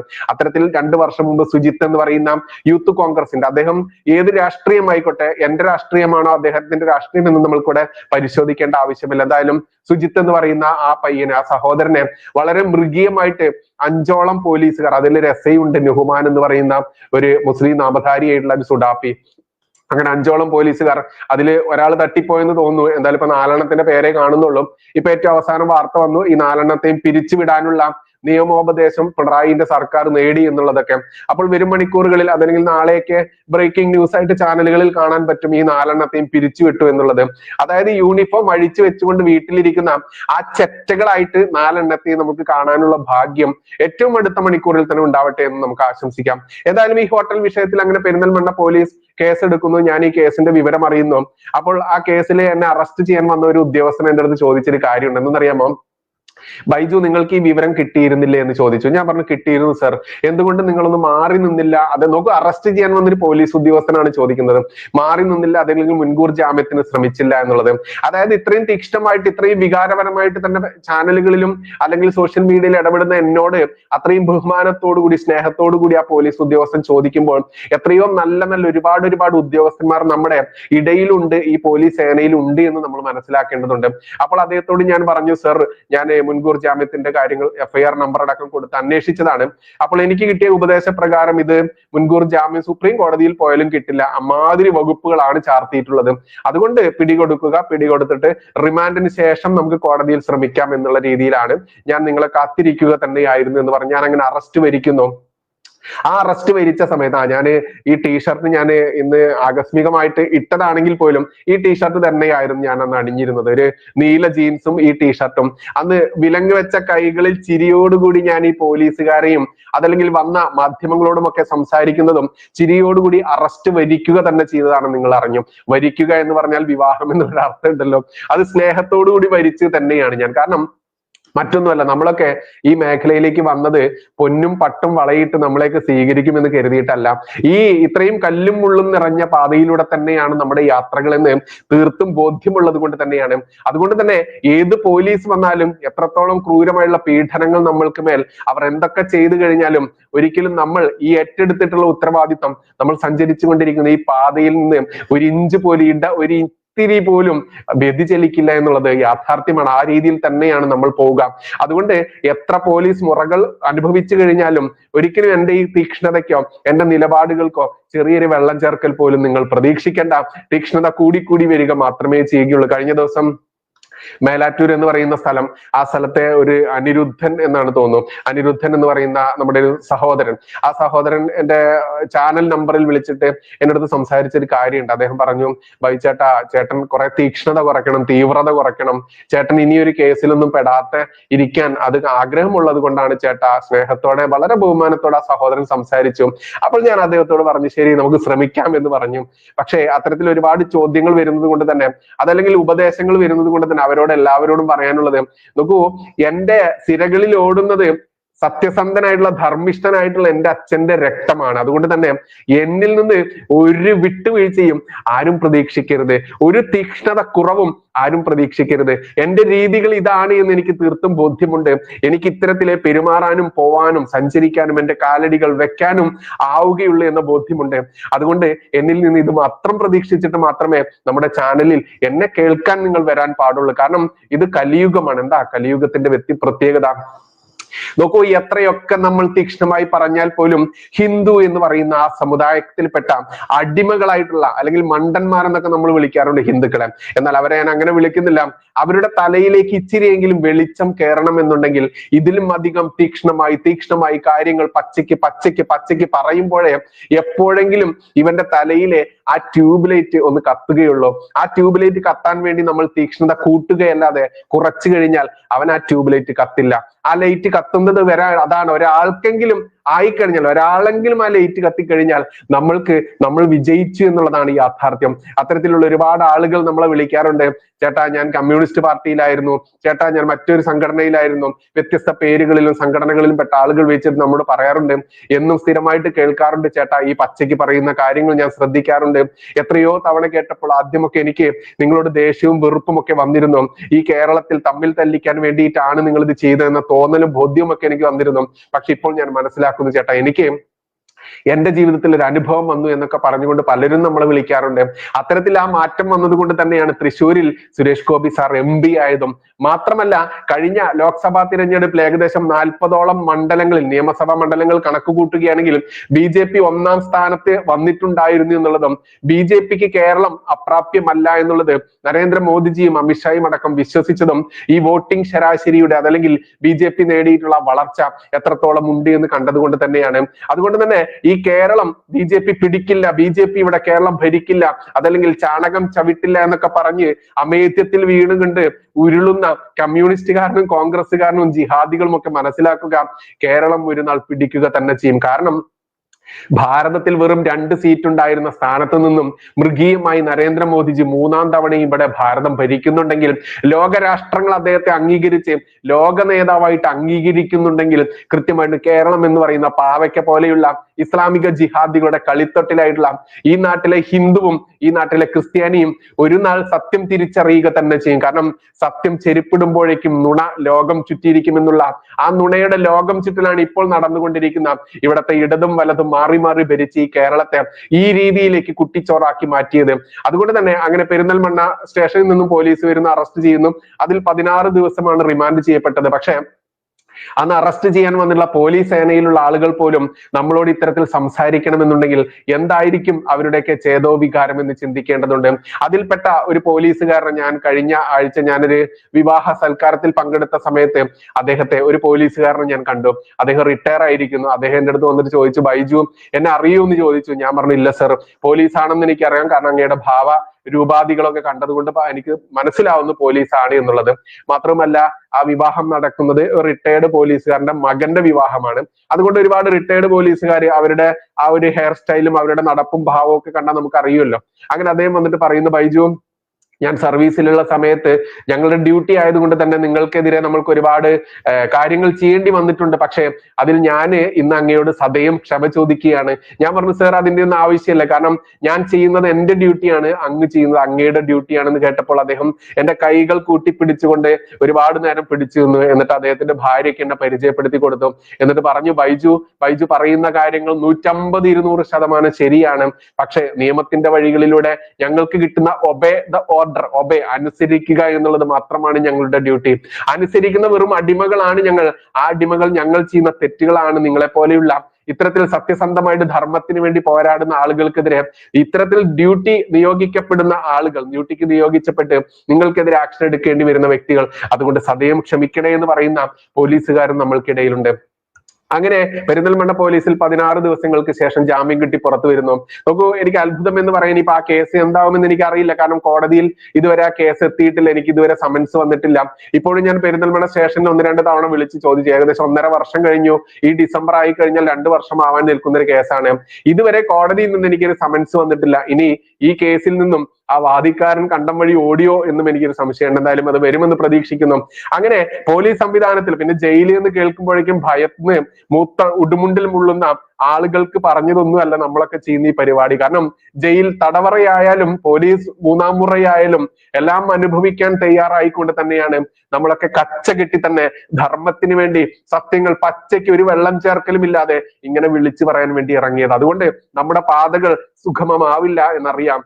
എന്നിരുന്നാലും ഈ പോലീസ് സേനയ്ക്കെതിരെ നടന്നുകൊണ്ടിരിക്കുന്ന ഇന്ന് ഒട്ടേറെ പഴികൾ കേൾക്കാൻ ഇടയാക്കിയുള്ള ക്രിമിനലുകൾ, ആ ക്രിമിനൽ സഖാക്കന്മാർ, അത്തരത്തിലുള്ള ഒരു സഖാവ് എന്റെ ജീവിതത്തിലും ഉണ്ടായിട്ടുണ്ടായിരുന്നു. അത് ഞാൻ അവസാനം പറയാന്ന് വെച്ചത് മാറ്റിവെച്ചിരിക്കുകയാണ്. ഇതിനുശേഷം ഈ പെരിന്തൽമണ്ണ വിഷയത്തിന് ശേഷം എനിക്ക് പിന്നീട് വരുന്നത് എറണാകുളത്ത് ഒരു കേസാണ്. അത് മറ്റാരും കൊടുത്തതല്ല, ക്രൈം നന്ദകുമാർ എന്ന് പറയുന്ന ഓൺലൈൻ ചാനൽ, അദ്ദേഹം ഇന്ന് ഒളിവിലാണ് എന്ന് അറിയുന്നു. കാരണം അദ്ദേഹം നമ്മൾക്കറിയാം ഒരുപാട് വ്യാജ വാർത്തകളും മറ്റൊട്ടേറെ ആരോപണങ്ങളും പ്രത്യാരോപണങ്ങളുമായിട്ട് ഒരുപാട് ജയിൽവാസമൊക്കെ അനുഷ്ഠിച്ച വ്യക്തി തന്നെയാണ് അദ്ദേഹം. ഈ പറയുന്ന ലോക്സഭ, ഇപ്പൊ ഏറ്റവും അവസാനത്തെ ലോക്സഭാ തിരഞ്ഞെടുപ്പിന്റെ തലേ ദിവസം ഒരു വ്യാജ വാർത്ത ചെയ്യുന്നു. അത് വ്യാജ വാർത്തയാണെന്ന് അദ്ദേഹത്തെ ഞാൻ അറിയിക്കുന്നു. കാരണം എന്റെ നാട്ടിലുള്ളൊരു യുവതിയെ വെച്ചുകൊണ്ടാണ് അയാൾ ഒരു വ്യാജ വാർത്ത പടച്ചുവിട്ടത്. ആ വ്യാജ വാർത്ത ഞാൻ വിളിച്ച അയാളെ പറഞ്ഞു, നന്ദകുമാർ സാർ ഇത് വ്യാജ വാർത്തയാണ്, സുരേഷ് ഗോപി സാറിനെതിരെ ഇങ്ങനെ കൊടുക്കരുത്, നാളെ ഞാൻ ഇലക്ഷൻ വോട്ട് ചെയ്ത് പുറത്ത് ഇറങ്ങി വരുന്ന സമയത്ത് എന്റെ ശ്രദ്ധയിൽപ്പെട്ടത്. ആ സമയത്ത് തന്നെ ഞാൻ വിളിച്ചു പറഞ്ഞു രാവിലെ തന്നെ, സാർ ഇത് റിമൂവ് ചെയ്യണം, ഈ ഒരു സമയത്ത് ഇങ്ങനെ ചെയ്യരുത്, ഇത് വലിയ ചതിയാണെന്ന് പറഞ്ഞപ്പോൾ അദ്ദേഹം അതിന് മുതിർന്നില്ല. അതുകൊണ്ട് തന്നെ ഈ നന്ദകുമാർ സാർ ചെയ്തിട്ടുള്ള ഈ വ്യാജ വാർത്ത വ്യക്തമായിട്ട് എനിക്ക് അറിയാവുന്നത് കൊണ്ട് ആ വ്യാജ വാർത്തയ്ക്ക് അദ്ദേഹം കൂട്ടുപിടിച്ചൊരു സ്ത്രീയുണ്ട്, പെരിന്തൽമണ്ണയുള്ള ഒരു സ്ത്രീയുണ്ട്. ആ സ്ത്രീ നമ്മുടെ ചാനലിൽ, അപ്പൊ നിങ്ങൾ കാണുന്നുണ്ട് ചാനലിന്റെ നമ്പർ താഴെ കൊടുത്തിട്ടുണ്ട്, ആ നമ്പറിൽ ഒരു തവണ ബന്ധപ്പെട്ടിട്ട് സുരേഷ് ഗോപിക്കെതിരെ ഇത്തരത്തിൽ ഒരു വ്യാജ സ്റ്റോറി പറഞ്ഞുകൊണ്ട് എന്റെ അടുത്ത് സമീപിക്കുന്നു. ഞാൻ പറഞ്ഞു ഇത് കൊടുക്കാൻ പറ്റില്ല. അപ്പോൾ അവർ പറയുന്നു, എന്റെ കുട്ടിയെ പഠിപ്പിക്കാനും എന്റെ സുഖമില്ലാത്ത ഹസ്ബൻഡ്, അങ്ങനെ ഒരുപാട് പായ്യാരങ്ങൾ, പരാധീനതകൾ പറഞ്ഞുകൊണ്ട് ഈ വീഡിയോ കൊടുത്തു കഴിഞ്ഞാൽ സുരേഷ് ഗോപി സാർ എന്നെ സഹായിച്ചാലോ എന്ന് പറഞ്ഞുകൊണ്ടാണ് കെട്ടിപ്പടച്ചുണ്ടാക്കിയ ഒരു പച്ച നുണ സ്റ്റോറി പറഞ്ഞത്. ഞാൻ പറഞ്ഞു, സഹോദരി നിങ്ങൾക്ക് ഒരു ജോലി വേണമെന്നുണ്ടെങ്കിൽ നമ്മൾ ആരെങ്കിലും വിളിച്ച് ഏർപ്പാടാക്കി തരാം, അതല്ലാതെ ഇത്തരത്തിലൊരു വ്യാജ സ്റ്റോറി കൊടുത്തുകൊണ്ട് സുരേഷ് ഗോപി സാറിൽ നിന്നും ഒരു സഹായം, പണം കിട്ടാൻ വേണ്ടി ഞാൻ ഇത് ചെയ്യില്ല, ഇത് ശുദ്ധ തെമ്മാടിത്തരമാണെന്ന് പറയുന്നു. അങ്ങനെ അവർ എന്നെ വിട്ടുപിരിയുന്നു. പിന്നീട് അടുത്തത് ഈ നന്ദകുമാർ സാറിന്റെ ക്രൈം ചാനലിന്റെ നമ്പറിൽ അവർ വിളിക്കുന്നു, ഇതേ വ്യാജ സ്റ്റോറി പറയുന്നു. ആ വ്യാജ സ്റ്റോറിയിൽ ക്രൈം നന്ദകുമാർ സാറിന്റെ പൊടിപ്പും തുങ്ങലുകളും നമുക്കറിയാലോ, ഏതൊക്കെ രീതിയിൽ അദ്ദേഹം വ്യാജ വാർത്തകൾ പല വിധത്തിൽ ശോഭാ സുരേന്ദ്രൻ, ശോഭേച്ചിക്കെതിരെയൊക്കെ കൊടുത്തിട്ടുള്ളത് നമുക്കറിയാം. അത്തരത്തിൽ പുള്ളി എന്തായാലും അത് പൊടിപ്പും തെങ്ങലും വെച്ചുകൊണ്ട് കഴിഞ്ഞ ഇപ്പൊ സുരേഷ് ഗോപി സാർ വിജയിച്ച ഈ ലോക്സഭാ തിരഞ്ഞെടുപ്പിന്റെ തലേ ദിവസം അത് പബ്ലിഷ് ചെയ്യുന്നു. അതിനെതിരെ ഞാൻ വാർത്ത ചെയ്തതോടുകൂടി ഇദ്ദേഹം, ഈ ക്രൈം നന്ദകുമാർ സാർ അദ്ദേഹത്തിന്റെ ഓഫീസിലെ ഒരു സ്റ്റാഫായിട്ടുള്ള ഒരു വനിതയെ വെച്ചുകൊണ്ട് ഒരു വ്യാജ പരാതി കൊടുക്കുന്നു. ആ കേസ് പ്രകാരം 2 ദിവസം അറസ്റ്റ് ചെയ്ത് റിമാൻഡിലാവുന്നു. 3-ാമത്തെ ദിവസം ജാമ്യം കിട്ടി. അതിനുശേഷമാണ് എനിക്ക് ഈ തിരുവനന്തപുരത്തെ ഏറ്റവും സംഭവ ബഹുലമായിട്ടുള്ള എന്നെ അറസ്റ്റ് ചെയ്ത ആ ഒരു വസ്തുതകൾ മാന്യ പ്രേക്ഷകരോട് പറയേണ്ടതുള്ളൂ. ഞാൻ ഇതുവരെ അത് നിങ്ങളോട് പങ്കുവെച്ചിട്ടില്ല, കാരണം അത് കഴിഞ്ഞ സംഭവമാണ്. കാരണം പിന്നെ ഒരു സഖാവായിട്ടുള്ള ഷിബു എന്ന് പറയുന്ന എസ് ഐ, ഇയാളുടെ പേര് പറയാനൊന്നും എനിക്ക് ഒരു ഭയമോ അതല്ലെങ്കിൽ ഒരു ചാബല്യമോ ഇല്ല. കാരണം തിരുവനന്തപുരം സൈബർ ക്രൈം പോലീസ് സ്റ്റേഷനിലെ എസ് ഐ, ഒരുപാട് എസ് ഐമാരുണ്ട് അവിടെ, അതിലൊരു എസ് ഐ ആണ് ഷിബു എന്ന് പറയുന്ന ഒരു സഖാവ്. ഇവനെ ഞാൻ സഖാവ് അതല്ലെങ്കിൽ ഇവൻ എന്നൊക്കെ വിളിക്കുന്നത് മറ്റൊന്നും കൊണ്ടല്ല, ഞാൻ അറസ്റ്റ് ചെയ്യപ്പെടുന്ന സമയം ഏകദേശം ആ ഒരു ദിവസത്തിൽ 3-3:30 മണിയോട് കൂടിയിട്ടാണ്. ഞാൻ എന്റെ കാറിൽ കോയമ്പത്തൂരിൽ നിന്ന് പാലക്കാട് വഴി എന്റെ നാട്ടിലേക്ക് വന്നുകൊണ്ടിരുന്ന സമയത്താണ് പെരിന്തൽമണ്ണ എത്തുന്നതിന് മുൻപ് ഒരു ബ്രിഡ്ജ്, എനിക്ക് തോന്നുന്നു കുന്തിപ്പുഴ എന്ന് പറയുന്ന ആ ഒരു ബ്രിഡ്ജിൽ വെച്ചിട്ടാണ് എന്റെ കാർ തടഞ്ഞു നിർത്തി എന്നെ അറസ്റ്റ് ചെയ്തപ്പോ അതിൽ 5 പോലീസുകാരാണ് ഉണ്ടായിരുന്നത്. ഒരു സി ഐ സാറിന്റെ പേര് വിനോദ് സാർ എന്നാണ്. കാരണം അവരെയൊക്കെ നമ്മൾ പൂവിട്ട് പൂജിക്കേണ്ട ഉദ്യോഗസ്ഥന്മാരാണ്. എല്ലാവർക്കും അറിയാവുന്നവർക്ക് അറിയാൻ പറ്റും, സൈബർ ക്രൈം പോലീസ് സ്റ്റേഷനിലെ സർക്കിൾ ഇൻസ്പെക്ടർ ഒരു വിനോദ് സാർ ഉണ്ട്. പിന്നെ അവിടുത്തെ തന്നെ മറ്റൊരു എസ് ഐ ഉള്ള ബിജു എന്ന് പറയുന്ന ഒരു എസ് ഐ ഉണ്ട്. പിന്നെ പ്രവീൺ എന്ന് പറയുന്ന ഒരു കോൺസ്റ്റബിൾ, പിന്നെ ഡ്രൈവർ ആയിട്ടുള്ള ഷിയാസോ, അങ്ങനെ എന്തോ പറയുന്ന 4 പോലീസ് ഉദ്യോഗസ്ഥന്മാർ ഇങ്ങനെ. പിന്നെ ഈ പറയുന്ന എസ് ഐ ആയിട്ടുള്ള ഷിബു എന്ന് പറയുന്ന സഖാവ്, അതല്ലെങ്കിൽ ശുദ്ധ ചെറ്റത്തരം മാത്രം കൈമുതലായി സംസാരിക്കുകയും സംസ്കാരത്തിലും പെരുമാറ്റത്തിലും കൊണ്ടു നടക്കുന്ന ഒരു വൃത്തികെട്ട ഒരു ഉദ്യോഗസ്ഥൻ. അയാൾ സഖാവ് ആയതുകൊണ്ട് മാത്രമാണ് അയാളുടെ ക്വാളിറ്റി പോലീസിൽ കിട്ടിയത് എന്നുള്ളത് മനസ്സിലാക്കേണ്ടതുണ്ട്. അങ്ങനെ എന്നെ അറസ്റ്റ് ചെയ്ത സമയത്ത് എന്റെ വണ്ടി ഇവർ കസ്റ്റഡിയിൽ എടുക്കുന്നു, എന്റെ കാറ്. ഈ കാറിൽ പറിച്ചെടുക്കാൻ പറ്റുന്ന എല്ലാ ഉപകരണങ്ങളും ഇവർ പറിച്ചെടുക്കണം. ആലോചിച്ച് നോക്കണം, ഈ സഖാവിന്റെ പക മൂലമാണ്. ഞാൻ എന്നെ പോലീസ് ജീപ്പിൽ ഇരുത്തിയിരിക്കുകയാണ്. എന്റെ വലതുവശത്ത് ഈ എസ് ഐ ആയിട്ടുള്ള ഈ ചെറ്റ സഖാവ് എസ് ഐ ഷിബു ഇരിപ്പുണ്ട്. എനിക്ക് അയാൾ എസ് ഐ ആണെങ്കിൽ പോലും അയാൾ അങ്ങനെ വിളിക്കുന്നതിൽ യാതൊരു ഭയവുമില്ല. കാരണം ഞാൻ അനുഭവിച്ചത് കുറച്ച് മണിക്കൂറുകളാണെങ്കിൽ പോലും വളരെ തീക്ഷ്ണമായിട്ടുള്ള അനുഭവമായിരുന്നു. അതുകൊണ്ട് തന്നെ അവനെയൊന്നും ഒരിക്കലും സാർ എന്ന് വിളിക്കാൻ പോയിട്ട് എടോ എന്ന് പോലും വിളിക്കാനുള്ള ആ ഒരു ബഹുമാനം കൊടുക്കേണ്ട ആവശ്യമില്ല. അത്രയും ചെറ്റയാണ്, അതല്ലെങ്കിൽ ആ സംസ്കാര വാഹകനാണ് അയാൾ എന്നുള്ളത് കൊണ്ടാണ് ഇങ്ങനെ തന്നെ വിളിക്കേണ്ടതുണ്ട്. അങ്ങനെ എന്റെ വാഹനം 3 പേർ ഇറങ്ങിക്കൊണ്ട് പരിശോധിക്കുന്നു. അതിൽ അവർ നോക്കൂ, എന്റെ വണ്ടി CCTV ആണ്, ബാക്കിലും ഫ്രണ്ടിലും ഒക്കെ ഞാൻ എക്സ്ട്രാ ക്യാമറ വെച്ചിട്ടുണ്ട്. വണ്ടിയിലുള്ള റിവേഴ്സിംഗ് ക്യാമറയ്ക്ക് പുറമെ മറ്റുള്ള എക്സ്ട്രാ CCTV വെച്ചിട്ടുണ്ട് ഞാൻ. കാരണം നമ്മൾ സഞ്ചരിക്കുമ്പോൾ വ്യത്യസ്ത രീതിയിൽ, ഇപ്പൊ നമ്മൾ കഴിഞ്ഞ ദിവസം കണ്ടു ഷാജൻ സ്കറിയ സാറിന്, മറുനാടൻ മലയാളി ഉടമയായുള്ള ഷാജൻ സ്കറിയ സാറിനെ ആക്രമിക്കുന്ന ദൃശ്യങ്ങൾ നമ്മൾ കണ്ടു. അത് വേറൊരു കാറിൽ ഇരുന്ന ഏതോ ആളുകൾ ഷൂട്ട് ചെയ്ത ദൃശ്യം ഉണ്ടായത് കൊണ്ടാണ് അതിലുള്ള പ്രതികൾ എന്തൊക്കെയാണ്, എങ്ങനെയാണ് അവിടെ ആക്രമണം നടന്നതെന്നൊക്കെ നമ്മൾ അറിഞ്ഞത്. അതുകൊണ്ട് തന്നെ ഞാൻ വർഷങ്ങളായി എന്റെ കാറിൽ ഞാൻ CCTV ഫിറ്റ് ചെയ്തിട്ടുണ്ട്. ഈ CCTVയിലെ 2 ക്യാമറകളും, ബാക്ക് ആൻഡ് ഫ്രണ്ട് ക്യാമറ രണ്ടും പറിച്ചെടുക്കുന്നു. മാത്രമല്ല എന്റെ കയ്യിലുണ്ടായിരുന്ന 3 മൊബൈലുകൾ, ലാപ്ടോപ്പ്, ഇത്തരത്തിൽ ഒരുപാട് സാധനങ്ങൾ ഇവർ സീസ് ചെയ്യുന്നു, പറിച്ചെടുത്തുകൊണ്ട് ഇവർ കസ്റ്റഡിയിൽ വെക്കുന്നു. മാത്രമല്ല അതിനുശേഷം ഇവിടെ നിന്ന് തിരുവനന്തപുരത്തോട്ട് യാത്ര തുടങ്ങുകയാണ്. ഏകദേശം 3:30-4 മണിയോടുകൂടി യാത്ര തുടങ്ങുകയാണ്. അപ്പോൾ ഞാന് ഇവരെ അറസ്റ്റ് ചെയ്യുന്നതിന്റെ ഒരു 10 മിനിറ്റ് 15 മിനിറ്റ് മുമ്പാണ് ഞാൻ എന്റെ വൈഫുമായിട്ട് സംസാരിച്ചിരുന്നു. ഞാൻ ഏകദേശം 4:30 അവിടെ എത്തുട്ടോ എന്ന് പറഞ്ഞിരുന്നു. ഫംഗ്ഷന് പോകാനുണ്ടായിരുന്നു, അതിനെത്താൻ വേണ്ടി വരൂട്ടോ എന്ന് പറഞ്ഞതായിരുന്നു. പക്ഷെ ആ സമയത്താണ് അറസ്റ്റ് ചെയ്യപ്പെടുന്നത്. അതിനുശേഷം ഇവർ എന്റെ ഫോൺ കൈപ്പിടിയിൽ വാങ്ങുന്നു. അപ്പൊ ഞാൻ അപ്പോഴേ പറയുന്നുണ്ട്, എനിക്ക് വീട്ടിൽ വിളിച്ച് പറയണം, അതല്ലെങ്കിൽ എന്റെ വക്കീലിനെ വിളിച്ച് പറയണം. കാരണം ഇവരുടെ വിചാരം ഞാൻ ആദ്യമായിട്ട് അറസ്റ്റ് ചെയ്യപ്പെടുന്ന ഒരു ഫ്രഷ് ആയിട്ടുള്ള സാധാരണ ഒരു നാട്ടുകാരനാണെന്നുള്ള രീതിയിൽ തന്നെയാണ്. നമ്മൾ ഇത് അറസ്റ്റ് ചെയ്ത് കോടതിയിലും ജാമ്യവും അതല്ലെങ്കിൽ ജയിലിലും ഒക്കെ കിടന്ന് തഴമ്പിച്ചിട്ടുള്ള ഇവന്മാരുടെ ഈ ഓലപ്പാമ്പ് കണ്ടാലൊന്നും പേടിക്കാത്ത ഐറ്റത്തിലുള്ളതാണെന്ന് ഇവന്മാർക്ക് അറിയില്ല എന്നുള്ളതാണ് സത്യം. അങ്ങനെ ഈ ഷിബു എന്ന് പറയുന്ന SI അവന്റെ വീട്ടിൽ അവന്റെ അമ്മയോടും അവന്റെ സഹോദരിയോടും അവന്റെ പെങ്ങളോടും അവന്റെ മകളോടും വരെ പ്രകടിപ്പിക്കുന്ന ആ വൈകൃതങ്ങളുള്ള ചെറ്റത്തരങ്ങൾ അത് അവന്റെ വായിലൂടെ ഇങ്ങനെ ഒഴുകാൻ തുടങ്ങി. അപ്പോൾ ഒരു പരിധി കഴിഞ്ഞ സമയത്ത് എനിക്ക് പൊട്ടിത്തെറിക്കേണ്ടി വന്നു. പൊട്ടിത്തെറിക്കുക എന്ന് പറഞ്ഞ വെറുതെ ആയിരുന്നില്ല, ഞാൻ ഒറ്റയ്ക്കാണ് ഈ വണ്ടിയിൽ, ഈ 5 എണ്ണം വേറെയുണ്ട് എന്നുള്ളത് മനസ്സിലാക്കണം. അപ്പൊ അതുവരെ പച്ച തെറിയും, വീട്ടിലുള്ളവരെയൊക്കെ തെറിയും, അവന്റെ അമ്മയും അവന്റെ പെങ്ങളെയും അവന്റെ മകളെയും അവന്റെ ബാക്കിയുള്ള സ്ത്രീജനങ്ങളെയൊക്കെ അവൻ എങ്ങനെയാണോ അവന്റെ വീട്ടിൽ വിളിക്കുന്നത് ഈ ഷിബു SI, അതുപോലെ എന്നെ വിളിച്ചു. എന്റെ ആ സകല സീമയിൽ ലംഘിക്കപ്പെട്ടു. എനിക്ക് തോന്നുന്നു തൊടുപുഴ ആ മേഖലയിൽ എത്താൻ നേരത്തെ ഏകദേശം 8 മണിയോട് കൂടിയിട്ട് എന്റെ നിയന്ത്രണം വിടുന്നു. ഞാൻ അതോടുകൂടി എന്റെ 2 കൈ ഉപയോഗിച്ച്, എന്റെ കയ്യിൽ വിലങ്ങ് വെച്ചിട്ടുണ്ടായിരുന്നു, കൈയും വെച്ചിട്ട് ബാക്കിലാണ് ഞാൻ ഇരിക്കുന്നത്. ഇവരുടെ ബൊലേറോ ജീപ്പാണല്ലോ. ഞാൻ എന്റെ 2 കൈയും ഉപയോഗിച്ച് ബാക്കിലെ ആ ഗ്ലാസ്സിൽ ആഞ്ഞടിച്ചിട്ട് ഞാൻ വളരെ വയലന്റ് ആയിട്ട് ഞാൻ എന്നെ ഇവൻ എന്തൊക്കെ വിളിച്ചോ അതിന്റെ ഒരു 1000 ഇരട്ടി ഞാൻ ഇവന്റെ തന്തയ്ക്കും ഇവന്റെ തള്ളയ്ക്കും ഇവന്റെ സഹോദരിക്കും ഇവന്റെ ഭാര്യയ്ക്കും എല്ലാം തിരിച്ചു കൊടുത്തു. അതെങ്ങനെയെന്നറിയാമോ? ഇവന്റെ സംസ്കാരത്തോടു കൂടി അല്ല ഞാൻ കൊടുത്തത്, എന്റെ സംസ്കാര പ്രകാരം ഞാൻ പറഞ്ഞു, എടാ ഷിബുവേ, സഖാവേ, എടാ PK ഷിബുവേ, നീ ഒരു സഖാവാണ്, നീ ആര്യ രാജേന്ദ്രൻ തന്നിട്ടുള്ള വല്ലതും നക്കാനുണ്ടെങ്കിൽ അത് നക്കിയിട്ട് നീ എന്റെ വീട്ടുകാരെ ഓരോ കാര്യങ്ങൾ പറഞ്ഞല്ലോ. എടോ, നിന്റെ ഭാര്യയ്ക്കും നിന്റെ മകൾക്കും നിന്റെ സഹോദരിക്കും നിന്റെ അമ്മയ്ക്കും നിന്റെ വീട്ടിലുള്ള മറ്റു സ്ത്രീജനങ്ങൾ, കുടുംബത്തിലുള്ള സ്ത്രീജനങ്ങളുണ്ടല്ലോ, ഇവർക്കൊക്കെ ഉള്ളതാടോ നീ വിളിച്ച ഓരോ തെറിയും, അവർക്കൊക്കെ ഉള്ളതാ. നീ പറഞ്ഞ ഓരോ അവയവങ്ങളുണ്ടല്ലോ സ്ത്രീകളുടെയൊക്കെ, അതൊക്കെ നിന്റെ അമ്മയ്ക്കുണ്ട്, നിന്റെ ഭാര്യയ്ക്കുണ്ട്, സഹോദരിക്കുണ്ട്, മകൾക്കുണ്ട്, പിന്നെ നിന്റെ കുടുംബത്തിലെ സകല എണ്ണത്തിനുമില്ലേ എന്ന് പച്ചയ്ക്ക് ചോദിച്ചതോടുകൂടി ഈ ചെറ്റ SI, ഈ ചെറ്റ സഖാവിന്റെ വായടഞ്ഞു. കാരണം അവന്റെ ലൈഫിൽ ആരും അവനങ്ങനെ കൊടുത്തിട്ടില്ല എന്നുള്ളത് പിന്നീട് എനിക്ക് മനസ്സിലായി. മാത്രമല്ല, ഞാൻ നേരത്തെ നിങ്ങളടുത്ത് ഉദ്ധരിച്ച കുറെ പേരുകളുണ്ട് അവിടുത്തെ CI ആയിട്ടുള്ള, അതായത് തിരുവനന്തപുരം സൈബർ ക്രൈം പോലീസ് സ്റ്റേഷനിലെ സർക്കിൾ ഇൻസ്പെക്ടറായുള്ള വിനോദ് സാർ. അദ്ദേഹം അതുവരെ CI ആണെന്ന് എനിക്കറിയില്ലായിരുന്നു. ഇവന്റെ പേര് ഷിബു ആണെന്ന് എനിക്ക് മനസ്സിലായത് അവൻ സംഭാഷണ മധ്യ ഒരു ഫോൺ വന്ന സമയത്ത് സംസാരിക്കുന്ന കേട്ടത് കൊണ്ടാണ്. ബാക്കിയുള്ള ഉദ്യോഗസ്ഥന്മാർ ആരാ എന്നുള്ളതൊന്നും അവർ വെളിപ്പെടുത്തിയില്ല. ഞാൻ അവരോട് നിയമപരമായി ചോദിച്ചു, നിങ്ങൾ എന്താണ് എനിക്കെതിരെ ചാർത്തിയുള്ള കുറ്റം എന്താണ്, അല്ലെങ്കിൽ എന്തെങ്കിലും നോട്ടീസ് ഉണ്ടോ, നിങ്ങളുടെ ID പ്രൂഫ് കാണിക്കുന്നൊക്കെ ചോദിക്കുന്നുണ്ട്. പക്ഷെ ഇതൊന്നും അവർ കാണിച്ചില്ല.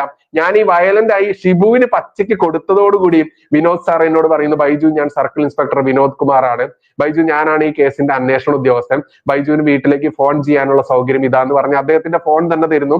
അങ്ങനെ ഞാൻ വീട്ടിൽ വിളിച്ച് പറയുന്നു, എന്റെ കാര്യങ്ങൾ ആ വക്കീലിനെ വിളിച്ച് പറയുന്നു. എന്റെ സുഹൃത്ത് ഹരി പാലോട് എന്ന് പറയുന്ന, നിങ്ങളിൽ ചിലർക്കൊക്കെ അറിയുമായിരിക്കും, അന്താരാഷ്ട്രീയ ഹിന്ദു പരിഷത്ത് എന്ന് പറയുന്ന നമ്മുടെയൊക്കെ പ്രിയപ്പെട്ട പ്രവീൺ തൊഗാഡിയ എന്ന് പറയുന്ന ഒരു ദേശീയ നേതാവ്, അദ്ദേഹത്തിന്റെ കേരള ഘടകമായിട്ടുള്ള AHP സംസ്ഥാന ജനറൽ സെക്രട്ടറി ഉള്ള ഹരിയേട്ടനെ ഞാൻ വിളിച്ച് പറയുന്നു, ഹരിയേട്ട ഇങ്ങനെ അറസ്റ്റ് ചെയ്യപ്പെട്ട് അങ്ങോട്ട് വരുന്നുണ്ട്. അപ്പോൾ പുലർച്ചെ 2-2:30 മണിയോടുകൂടിയായിരിക്കും അവിടെ എത്തുക. അപ്പൊ ആ സമയത്ത് അവിടെ എല്ലാവരും ഉണ്ടായിരിക്കണം എന്ന് പറഞ്ഞു. അതുകൊണ്ട് തന്നെ ഇവന്മാർക്ക്, ഈ ഷിബുവിന് മനസ്സിലായി നമ്മള് വെറുതെ ഇങ്ങനെ കണ്ടം ചാടി നടക്കുന്ന ഒരുത്തനല്ല എന്ന് മനസ്സിലാവുന്നു. അങ്ങനെ കൃത്യമായിട്ട് പോണ വഴി പിന്നെ ഈ ഷിബുവിന്റെ സൽക്കാരം കൃത്യമായിട്ട് നല്ല മാന്യതയോട് കൂടിയായിരുന്നു. പിന്നെ ഞങ്ങൾ ഭക്ഷണം കഴിക്കാൻ ഹോട്ടലിലൊക്കെ കയറിയ സമയത്ത് ഷിബു എന്ന് പറയുന്ന ആ ചെറ്റ സഖാവിന്റെ ആ പരിവർത്തനം എനിക്ക് വ്യക്തമായിട്ട് കാണാൻ പറ്റി. അവൻ യഥാർത്ഥത്തിലുള്ള ഒരു മനുഷ്യനായി മാറി. കിട്ടേണ്ടത് കിട്ടിയപ്പോൾ അവൻ മനുഷ്യനായി, അവൻ മാന്യനായി, അവൻ സംസ്കാരം തിരിച്ചു വന്നു. എന്തായാലും അതിനുശേഷം ഫുഡൊക്കെ ഓർഡർ ചെയ്യുമ്പോഴൊക്കെ നമ്മളോടൊക്കെ വളരെ സ്നേഹത്തോടെ ബൈജുവിന് എന്ത് വേണം, അത് വേണോ, ഇത് വേണോ എന്നൊക്കെ ചോദിച്ച് ഭക്ഷണമൊക്കെ കഴിയുന്നു. അങ്ങനെ തിരിച്ച് തിരുവനന്തപുരത്തുള്ള യാത്ര തുടരുന്നു. അങ്ങനെ ഏകദേശം 2:30-3 മണിയോടുകൂടി തിരുവനന്തപുരത്ത് എത്തുന്നു. ആ എത്തുന്ന സമയത്ത് തന്നെ നമ്മളുമായി ബന്ധപ്പെട്ടുള്ള സംഘടനാ ആളുകൾ ഇഷ്ടംപോലെ 8-10 ആളുകൾ അവിടെ ഉണ്ടായിരുന്നു.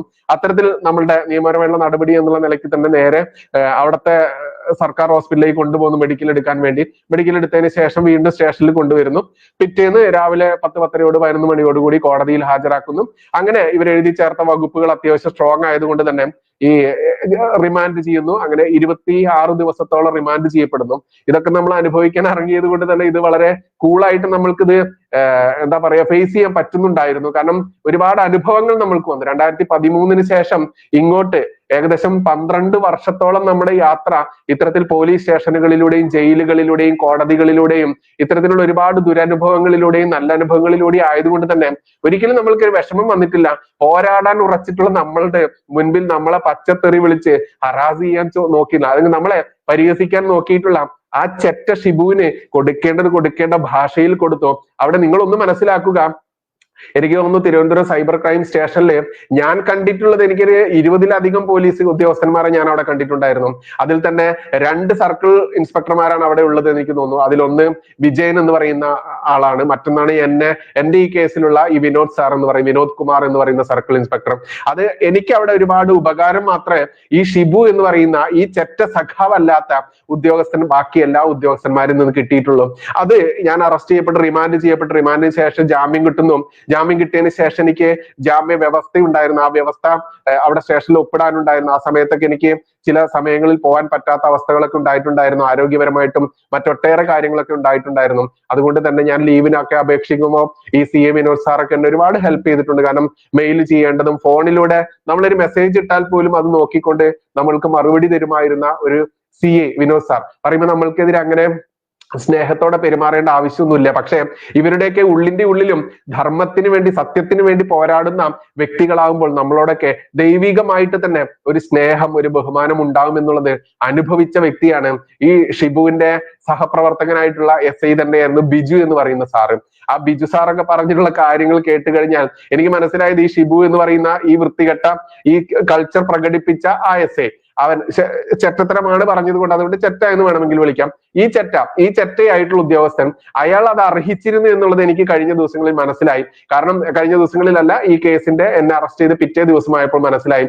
കാരണം എന്നെ ഒരു SI അദ്ദേഹത്തിന്റെ റൂമിലേക്ക് വിളിപ്പിച്ചിട്ട് സ്വകാര്യമായിട്ട് തന്നെ സംസാരിക്കുന്നത് ബൈജുവും നമ്മൾ കഴിഞ്ഞ ദിവസം വന്നപ്പോൾ എനിക്ക് ചിരി പൊട്ടിയത് ബൈജുവിന്റെ ആ PK ഷിബു, നമുക്കറിയാം നമ്മുടെ സന്ദീപ് ആനന്ദ ഗിരിഗിരി ഉണ്ടല്ലോ, അവന്റെ പേര് പോലെയാണ് PK ഷിബു എന്നാണ് ഞാൻ ഇവരെ വിളിച്ചത്.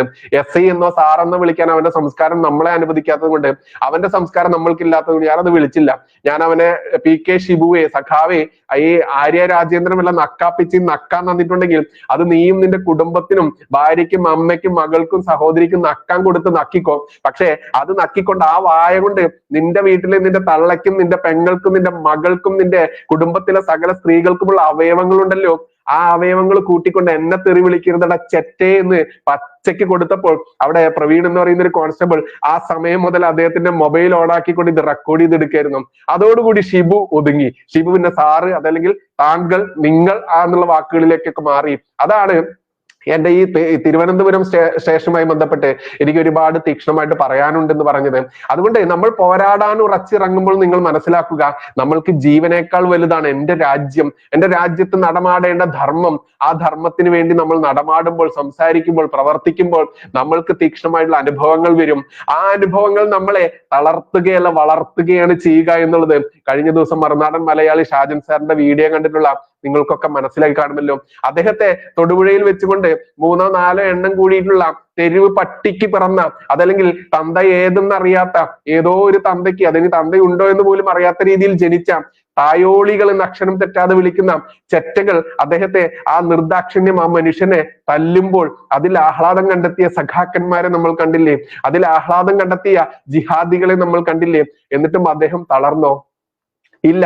അതുകൊണ്ടാ പറഞ്ഞത്, പോരാട്ട വീര്യം തീക്ഷ്ണതയോടുകൂടി നിങ്ങളിൽ നിന്ന് പ്രതികരണങ്ങൾ കിട്ടുമ്പോൾ ആ പോരാട്ടം നടത്തുന്ന ആ പോരാളി ഉണ്ടല്ലോ, അദ്ദേഹത്തിനും തീക്ഷ്ണമായിട്ട് അനുഭവങ്ങളിലൂടെ വളർന്ന് തീക്ഷ്ണത കൂടുകയേ ചെയ്യുകയുള്ളൂ. അതുകൊണ്ടാണ് പറഞ്ഞത് വെയിലത്ത് വാടില്ല, കാരണം തീയിൽ കുരുത്തതാണ് വെയിലത്ത് വാടില്ല എന്നുള്ള ആപ്തവാക്യം പണ്ട് നമ്മുടെ മഹാരഥന്മാർ പറഞ്ഞിട്ടുള്ളത്. അതുകൊണ്ട് തന്നെ ഇത്രയും ഒരുപാട് തീക്ഷ്ണതയിലൂടെ കടന്നു പോകുമ്പോൾ നമ്മൾ മനസ്സിലാക്കുക, 62,000 എന്നുള്ളത് കണക്കിലുണ്ടെങ്കിലും 57,000 വരുന്ന നമ്മുടെ ഈ പോലീസ് സേനയുള്ളത് കൊണ്ട് തന്നെയാണ് നമ്മളൊക്കെ ശാന്തമായി സമാധാനത്തോടെ നമ്മുടെ വീടുകളിൽ കിടന്നുറങ്ങുന്നത്. അതിൽ മൈന്യൂട്ട് ആയിട്ടുള്ള ചെറിയ ശതമാനത്തിലുള്ള ഇത്തരത്തിലുള്ള ഷിബു എന്ന് പറയുന്ന SI പോലെയുള്ള ചെറ്റത്തരവും സംസ്കാരമില്ലായ്മയും കൂട്ടിക്കൊടുപ്പും മാത്രം കൈമുതലായിട്ടുള്ള ഒരുപാട് ക്രിമിനലുകൾ ഉണ്ടായിരിക്കാം. ആ ക്രിമിനലുകളുടെ പശ്ചാത്തലം നിങ്ങൾ അന്വേഷിക്കുക. അവിടെ ഒരു സഖാവിന്റെ പശ്ചാത്തലം നിങ്ങൾക്ക് കണ്ടെത്താൻ പറ്റും. അവിടെ ഒരു ജിഹാദിയുടെ മദ്രസ പൊട്ടന്റെ സംസ്കാരം നിങ്ങൾക്ക് കാണാൻ പറ്റും. അത് തന്നെയാണ് സുജിത്ത് എന്ന് പറയുന്ന യൂത്ത് കോൺഗ്രസ്സുകാരന് സംഭവിച്ചിട്ടുള്ളത്. അതിന് പിറകിലുള്ള ഉദ്യോഗസ്ഥന്മാരുടെ സംസ്കാരവും അവരുടെ ആ ഒരു പശ്ചാത്തലവും നിങ്ങൾക്ക് മനസ്സിലാക്കാനാവുക. അതുകൊണ്ട് ഇത്തരത്തിൽ നമ്മൾ എല്ലാവരെയും അടച്ചാക്ഷേപിക്കരുത്. കാരണം നമ്മുടെ വീട്ടിൽ നമ്മൾ കിടന്നുറങ്ങുന്നത് ഒരു പരിധിവരെ ഈ പോലീസ് സംവിധാനം സ്ട്രോങ് ആയതുകൊണ്ട് തന്നെയാണ്. പിന്നെ ഒരുപാട് ചെറ്റത്തരവും കാട്ടി നടക്കുന്ന ഗുണ്ടകളും ക്രിമിനലുകളോടും പെരുമാറി അതേ സ്വഭാവമായി മാറുന്ന ഉദ്യോഗസ്ഥന്മാരായി മാറിയും നമ്മൾക്ക് ഇവരെ പരിഗണിക്കാൻ പറ്റില്ല. പക്ഷെ ഈ സുജിത്ത് എന്ന് പറയുന്ന യുവാവിനെ ആക്രമിച്ച ആ നരാധമന്മാർ, ആ ചെറ്റകളോട് ഒരിക്കലും നമ്മൾക്ക് ക്ഷമിക്കാനാവില്ല. പക്ഷെ ഇവരിൽ ഒരുപാട് നല്ല വിഭാഗമുണ്ട്. വിനോദ് സാറിനെ പോലെ, ബിജു സാറിനെ പോലെ, അതുപോലെ പേരറിയാത്ത ഒരുപാട് ഉദ്യോഗസ്ഥന്മാരെ പോലെ എന്റെ പരിചയത്തിൽ നമ്മുടെ കേസിൽ നമ്മളെ അറസ്റ്റ് ചെയ്യാൻ വന്നിട്ടുള്ള ഉദ്യോഗസ്ഥന്മാരടക്കമുള്ള ഒരുപാട് നല്ല സഹൃദയരായിട്ടുള്ള മനുഷ്യ സ്നേഹമുള്ള മനുഷ്യന്മാരുണ്ട് എന്നുള്ളത് മനസ്സിലാക്കണം. അതുകൊണ്ട് അടച്ചാക്ഷേപിച്ച് നമ്മുടെ സൈന്യത്തിന്റെ, കേരളത്തിന്റെ സൈന്യം എന്നുള്ളത് കേരള പോലീസ് തന്നെയാണ്. അവരുടെ ആത്മവീര്യത്തിന് നമ്മൾ തീ പടരുത്, പെട്രോൾ ഒഴിക്കരുത് എന്ന് ഒരു അഭ്യർത്ഥന എന്റെ അനുഭവ ജീവിതം തന്നെ സാക്ഷ്യപ്പെടുത്തിക്കൊണ്ടുകൂടി പറയേണ്ടതുണ്ട്. കാരണം ഇത്തരത്തിലുള്ള നരഭോജികൾക്കെതിരെ നമ്മൾ മിണ്ടാതിരിക്കുകയും ചെയ്യരുത്. ഇങ്ങോട്ട് കിട്ടുന്നത് എങ്ങനെയാണോ അതിനനുസരിച്ച് തിരിച്ചു കൊടുക്കാൻ നമ്മൾക്ക് പ്രാപ്തി ഭഗവാൻ തരും. ഞങ്ങളെ പോലെയുള്ള ആളുകൾ ഇത് ഈ ഒരു മേഖലയിൽ തന്നെ ആയതുകൊണ്ട് അനുഭവം തന്നെയാണല്ലോ ഗുരു. അതുകൊണ്ട് നിയമത്തിന്റെ വശങ്ങളൊക്കെ നമ്മൾക്ക് ഇവർ തന്നെ പഠിപ്പിച്ചു തന്നിട്ടുണ്ട്. അതുകൊണ്ട് നമ്മളുടെ അവകാശങ്ങളെ കുറിച്ചും എല്ലാ കാര്യങ്ങളും ബോധവാനായിരിക്കുക എന്നുള്ളത് ഓരോ മലയാളിയുടെയും അത്യന്താപേക്ഷിതമായിട്ടുള്ള കാര്യമായി മാറിയിരിക്കുന്നു. കാരണം ഇന്ന് ഇത്തരത്തിലുള്ള സുജിത്ത് എന്ന് പറയുന്ന യൂത്ത് കോൺഗ്രസിലെ ആ സഹോദരനെ ആക്രമിച്ച നരഭോജി കൂട്ടങ്ങൾ നമ്മളെ ആക്രമിക്കാൻ വരുമ്പോൾ അതെങ്ങനെയാണ് കൈകാര്യം ചെയ്യേണ്ടതെന്ന് സുജിത്തിനെ പോലെയുള്ള ആ ചെറുപ്പക്കാരൻ പയ്യൻ ഒരു ക്ഷേത്രത്തിലെ പൂജാരി കൂടിയാണ് എന്നുള്ളത് മനസ്സിലാക്കും. അദ്ദേഹത്തിന് മദ്യപാന ശീലമില്ലാഞ്ഞിട്ട് പോലും മദ്യപിച്ചു എന്ന രീതിയിൽ പോലും കള്ളക്കേസെടുത്ത് ആ സഹോദരനെ അത്ര കണ്ട് മർദ്ദിക്കുന്ന ഈ വൃത്തികെട്ട സഖാക്കന്മാരായിട്ടുള്ള കമ്മ്യൂണിസ്റ്റ് നരഭോജി ചെറ്റ പോലീസുകളെ ആ പോലീസുകാരെ മാത്രമേ നമ്മൾ കുറ്റപ്പെടുത്താൻ പാടുള്ളൂ. അല്ലാതെ എല്ലാവരെയും നമ്മൾ അടച്ചാക്ഷേപിക്കരുത്. കാരണം പോലീസിന് അവരുടേതായിട്ട് കിട്ടുന്ന ട്രെയിനിങ് പ്രകാരം തന്നെ ഈ നാട്ടിൽ അഴിഞ്ഞാടുന്ന ക്രിമിനലുകളെ നിയന്ത്രിക്കാൻ അവർക്ക് അവരുടെ രീതിയിൽ തന്നെ പെരുമാറേണ്ടി വരും. ആ പെരുമാറ്റത്തിൽ നിയമം വിട്ടിട്ടുള്ള പെരുമാറ്റം നിരപരാധികൾക്കെതിരെയാവുമ്പോൾ അത് നമ്മൾ സംഘടിക്കേണ്ടതുണ്ട്. അവിടെ കോൺഗ്രസ്സുകാരനെന്നോ അതല്ലെങ്കിൽ കമ്മ്യൂണിസ്റ്റ് പാർട്ടിക്കാരനെതിരെ പോലും ഇത്തരത്തിൽ പോലീസ് സംവിധാനത്തിൽ നിന്നും വളരെ മോശമുള്ള അനുഭവം ഉണ്ടായിട്ടുണ്ട് എന്ന് നമ്മൾ കണ്ടു.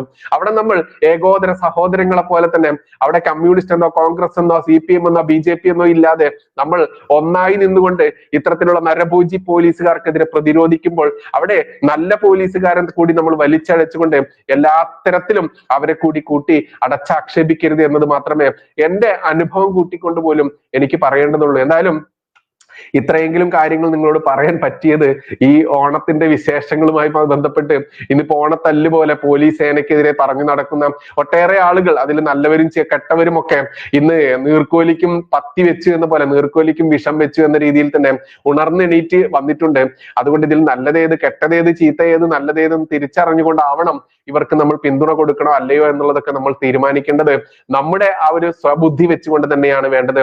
എന്തായാലും എന്റെ അനുഭവത്തിൽ ഒരു 90% മുകളിലുള്ള പോലീസുകാർ നന്മയുള്ളവരാണ്, അവർക്ക് ജനകീയരാണ്, മാത്രമല്ല ജനമൈത്രി പോലീസുകാരാണ്, കഴിവും ബഹുമാനവും സംസ്കാരവും ഉള്ളതാണ്.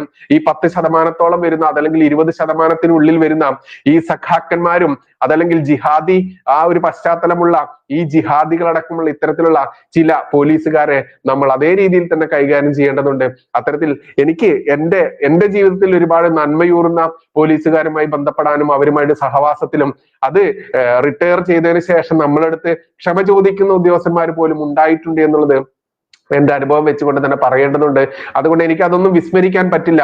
എന്നിരുന്നാലും ഒരിക്കലും അത് വെച്ചുകൊണ്ട് ഇത്തരത്തിലുള്ള നുഹ്മാൻ പോലെയുള്ള ജിഹാദി പോലീസുകാരൻ, അതല്ലെങ്കിൽ ഈ പറയുന്ന ശശീന്ദ്രനായാലും മറ്റൊട്ടേറെ രണ്ടെണ്ണത്തിന്റെ പേര് എനിക്കറിയില്ല, ഈ വൃത്തികെട്ട പോലീസുകാർ അവർ നാളെ മുതൽ ഡ്യൂട്ടിയിൽ ഉണ്ടാവാതിരിക്കട്ടെ എന്ന് നമുക്ക് പ്രാർത്ഥിക്കാം. അതിനുള്ള നടപടികൾ എടുക്കാൻ പിണറായി വിജയൻ എന്ന് പറയുന്ന ആഭ്യന്തര മന്ത്രി, അയാൾ ആഭ്യന്തര വാഴയല്ല എന്ന് തെളിയിക്കാൻ അയാൾക്ക് ആ ഒരു മനസാക്ഷി ഭഗവാൻ കൊടുക്കട്ടെ എന്ന് മാത്രമേ പറയാനുള്ളൂ.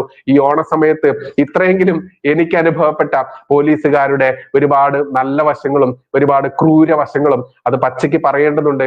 അതുകൊണ്ട് ഓരോ ഹിന്ദുവും ഉണർന്നെണീക്കേണ്ട കാലം എന്നോ അതിക്രമിച്ചിട്ടുണ്ട്. അതുകൊണ്ട് തന്നെ കണ്ണും പൂട്ടി അടിമകളെ പോലെ ചെവി കേൾക്കാത്ത പൊട്ടനെ പോലെ ഇനിയും കണ്ണുമടച്ച് അടിമ കമ്മ്യൂണിസ്റ്റുകാരനായിട്ടും അടിമ കോൺഗ്രസ്സുകാരനായിട്ടും കഴിയാതെ നല്ല നട്ടെല്ലുള്ള തന്റേടമുള്ള ഹിന്ദുവായിട്ട് ജീവിക്കാൻ, ഹിന്ദുവായിട്ട് ഉണർന്ന് പോരാടാൻ ഓരോ ഹിന്ദുവിനും കഴിയട്ടെ. അതിനുവേണ്ടിയാണ് ഞങ്ങളെ പോലെയുള്ള ആളുകളൊക്കെ ഇത്തരത്തിൽ തീക്ഷ്ണമായിട്ടുള്ള ഒരുപാട് അനുഭവങ്ങളിലൂടെ കടന്നുപോയിട്ടാണെങ്കിലും 20-ലധികം വരുന്ന കേസുകളൊക്കെ ഒരു സമയത്തുണ്ടായിരുന്നു. പക്ഷെ നീതിയും ന്യായവും ധർമ്മവും നമ്മുടെ കൈവശമാണെങ്കിൽ, നമ്മുടെ സമീപമാണെങ്കിൽ, ദൈവികമായിട്ടുള്ള ആ ചൈതന്യം പോലും നമ്മൾക്ക് പിന്തുണയുണ്ടെങ്കിൽ പോലീസുകാർ പോലും നമ്മുടെ കേസ് വെറുതെ എഴുതി തള്ളും എന്ന അനുഭവം കൂടി നിങ്ങളോട് പങ്കുവെക്കേണ്ടതുണ്ട്. മറ്റൊന്നുമല്ല, ഈ ക്രൈം നന്ദകുമാറിന്റെ വിഷയം ഞാൻ നിങ്ങളോട് പറഞ്ഞല്ലോ. ഈ ക്രൈം നന്ദകുമാർ അയാളുടെ ഓഫീസിലെ സ്റ്റാഫിനെ വെച്ചുകൊണ്ട് എനിക്കെതിരെ പരാതി കൊടുപ്പിക്കുക മാത്രമല്ല ചെയ്തത്, അയാൾ സുരേഷ് ഗോപിക്കെതിരെ ചെയ്ത ഇന്റർവ്യൂവിൽ കൊണ്ടുവന്ന ആ സ്ത്രീയുണ്ട്, ആ സ്ത്രീയെ വെച്ചുകൊണ്ട് ഇതേ പെരിന്തൽമണ്ണ പോലീസ് സ്റ്റേഷനിൽ, അതായത് എന്നെ ഈ ഹോട്ടൽ വിഷയത്തിൽ അറസ്റ്റ് ചെയ്ത ആ പോലീസ് സ്റ്റേഷനിൽ ഒരു പരാതി കൊടുപ്പിക്കുന്നു. ആ പരാതിയിൽ ചേർത്ത വകുപ്പ് എന്തെന്നറിയാമോ?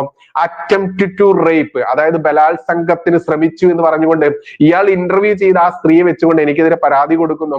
ആ പരാതിയിൽ ഞാൻ മുൻകൂർ ജാമ്യം ഹൈക്കോടതിയിൽ നിന്ന് വാങ്ങിയിട്ട് അത് എക്സിക്യൂട്ടീവ് ചെയ്യാൻ വേണ്ടി പെരിന്തൽമണ്ണയിൽ ചെന്ന സമയത്ത് എനിക്ക് തോന്നുന്നു അവിടെ രേഖ എന്ന് പറയുന്ന ഒരു SI ആയിരുന്നു ആ കേസ് അന്വേഷിച്ചിരുന്നത്.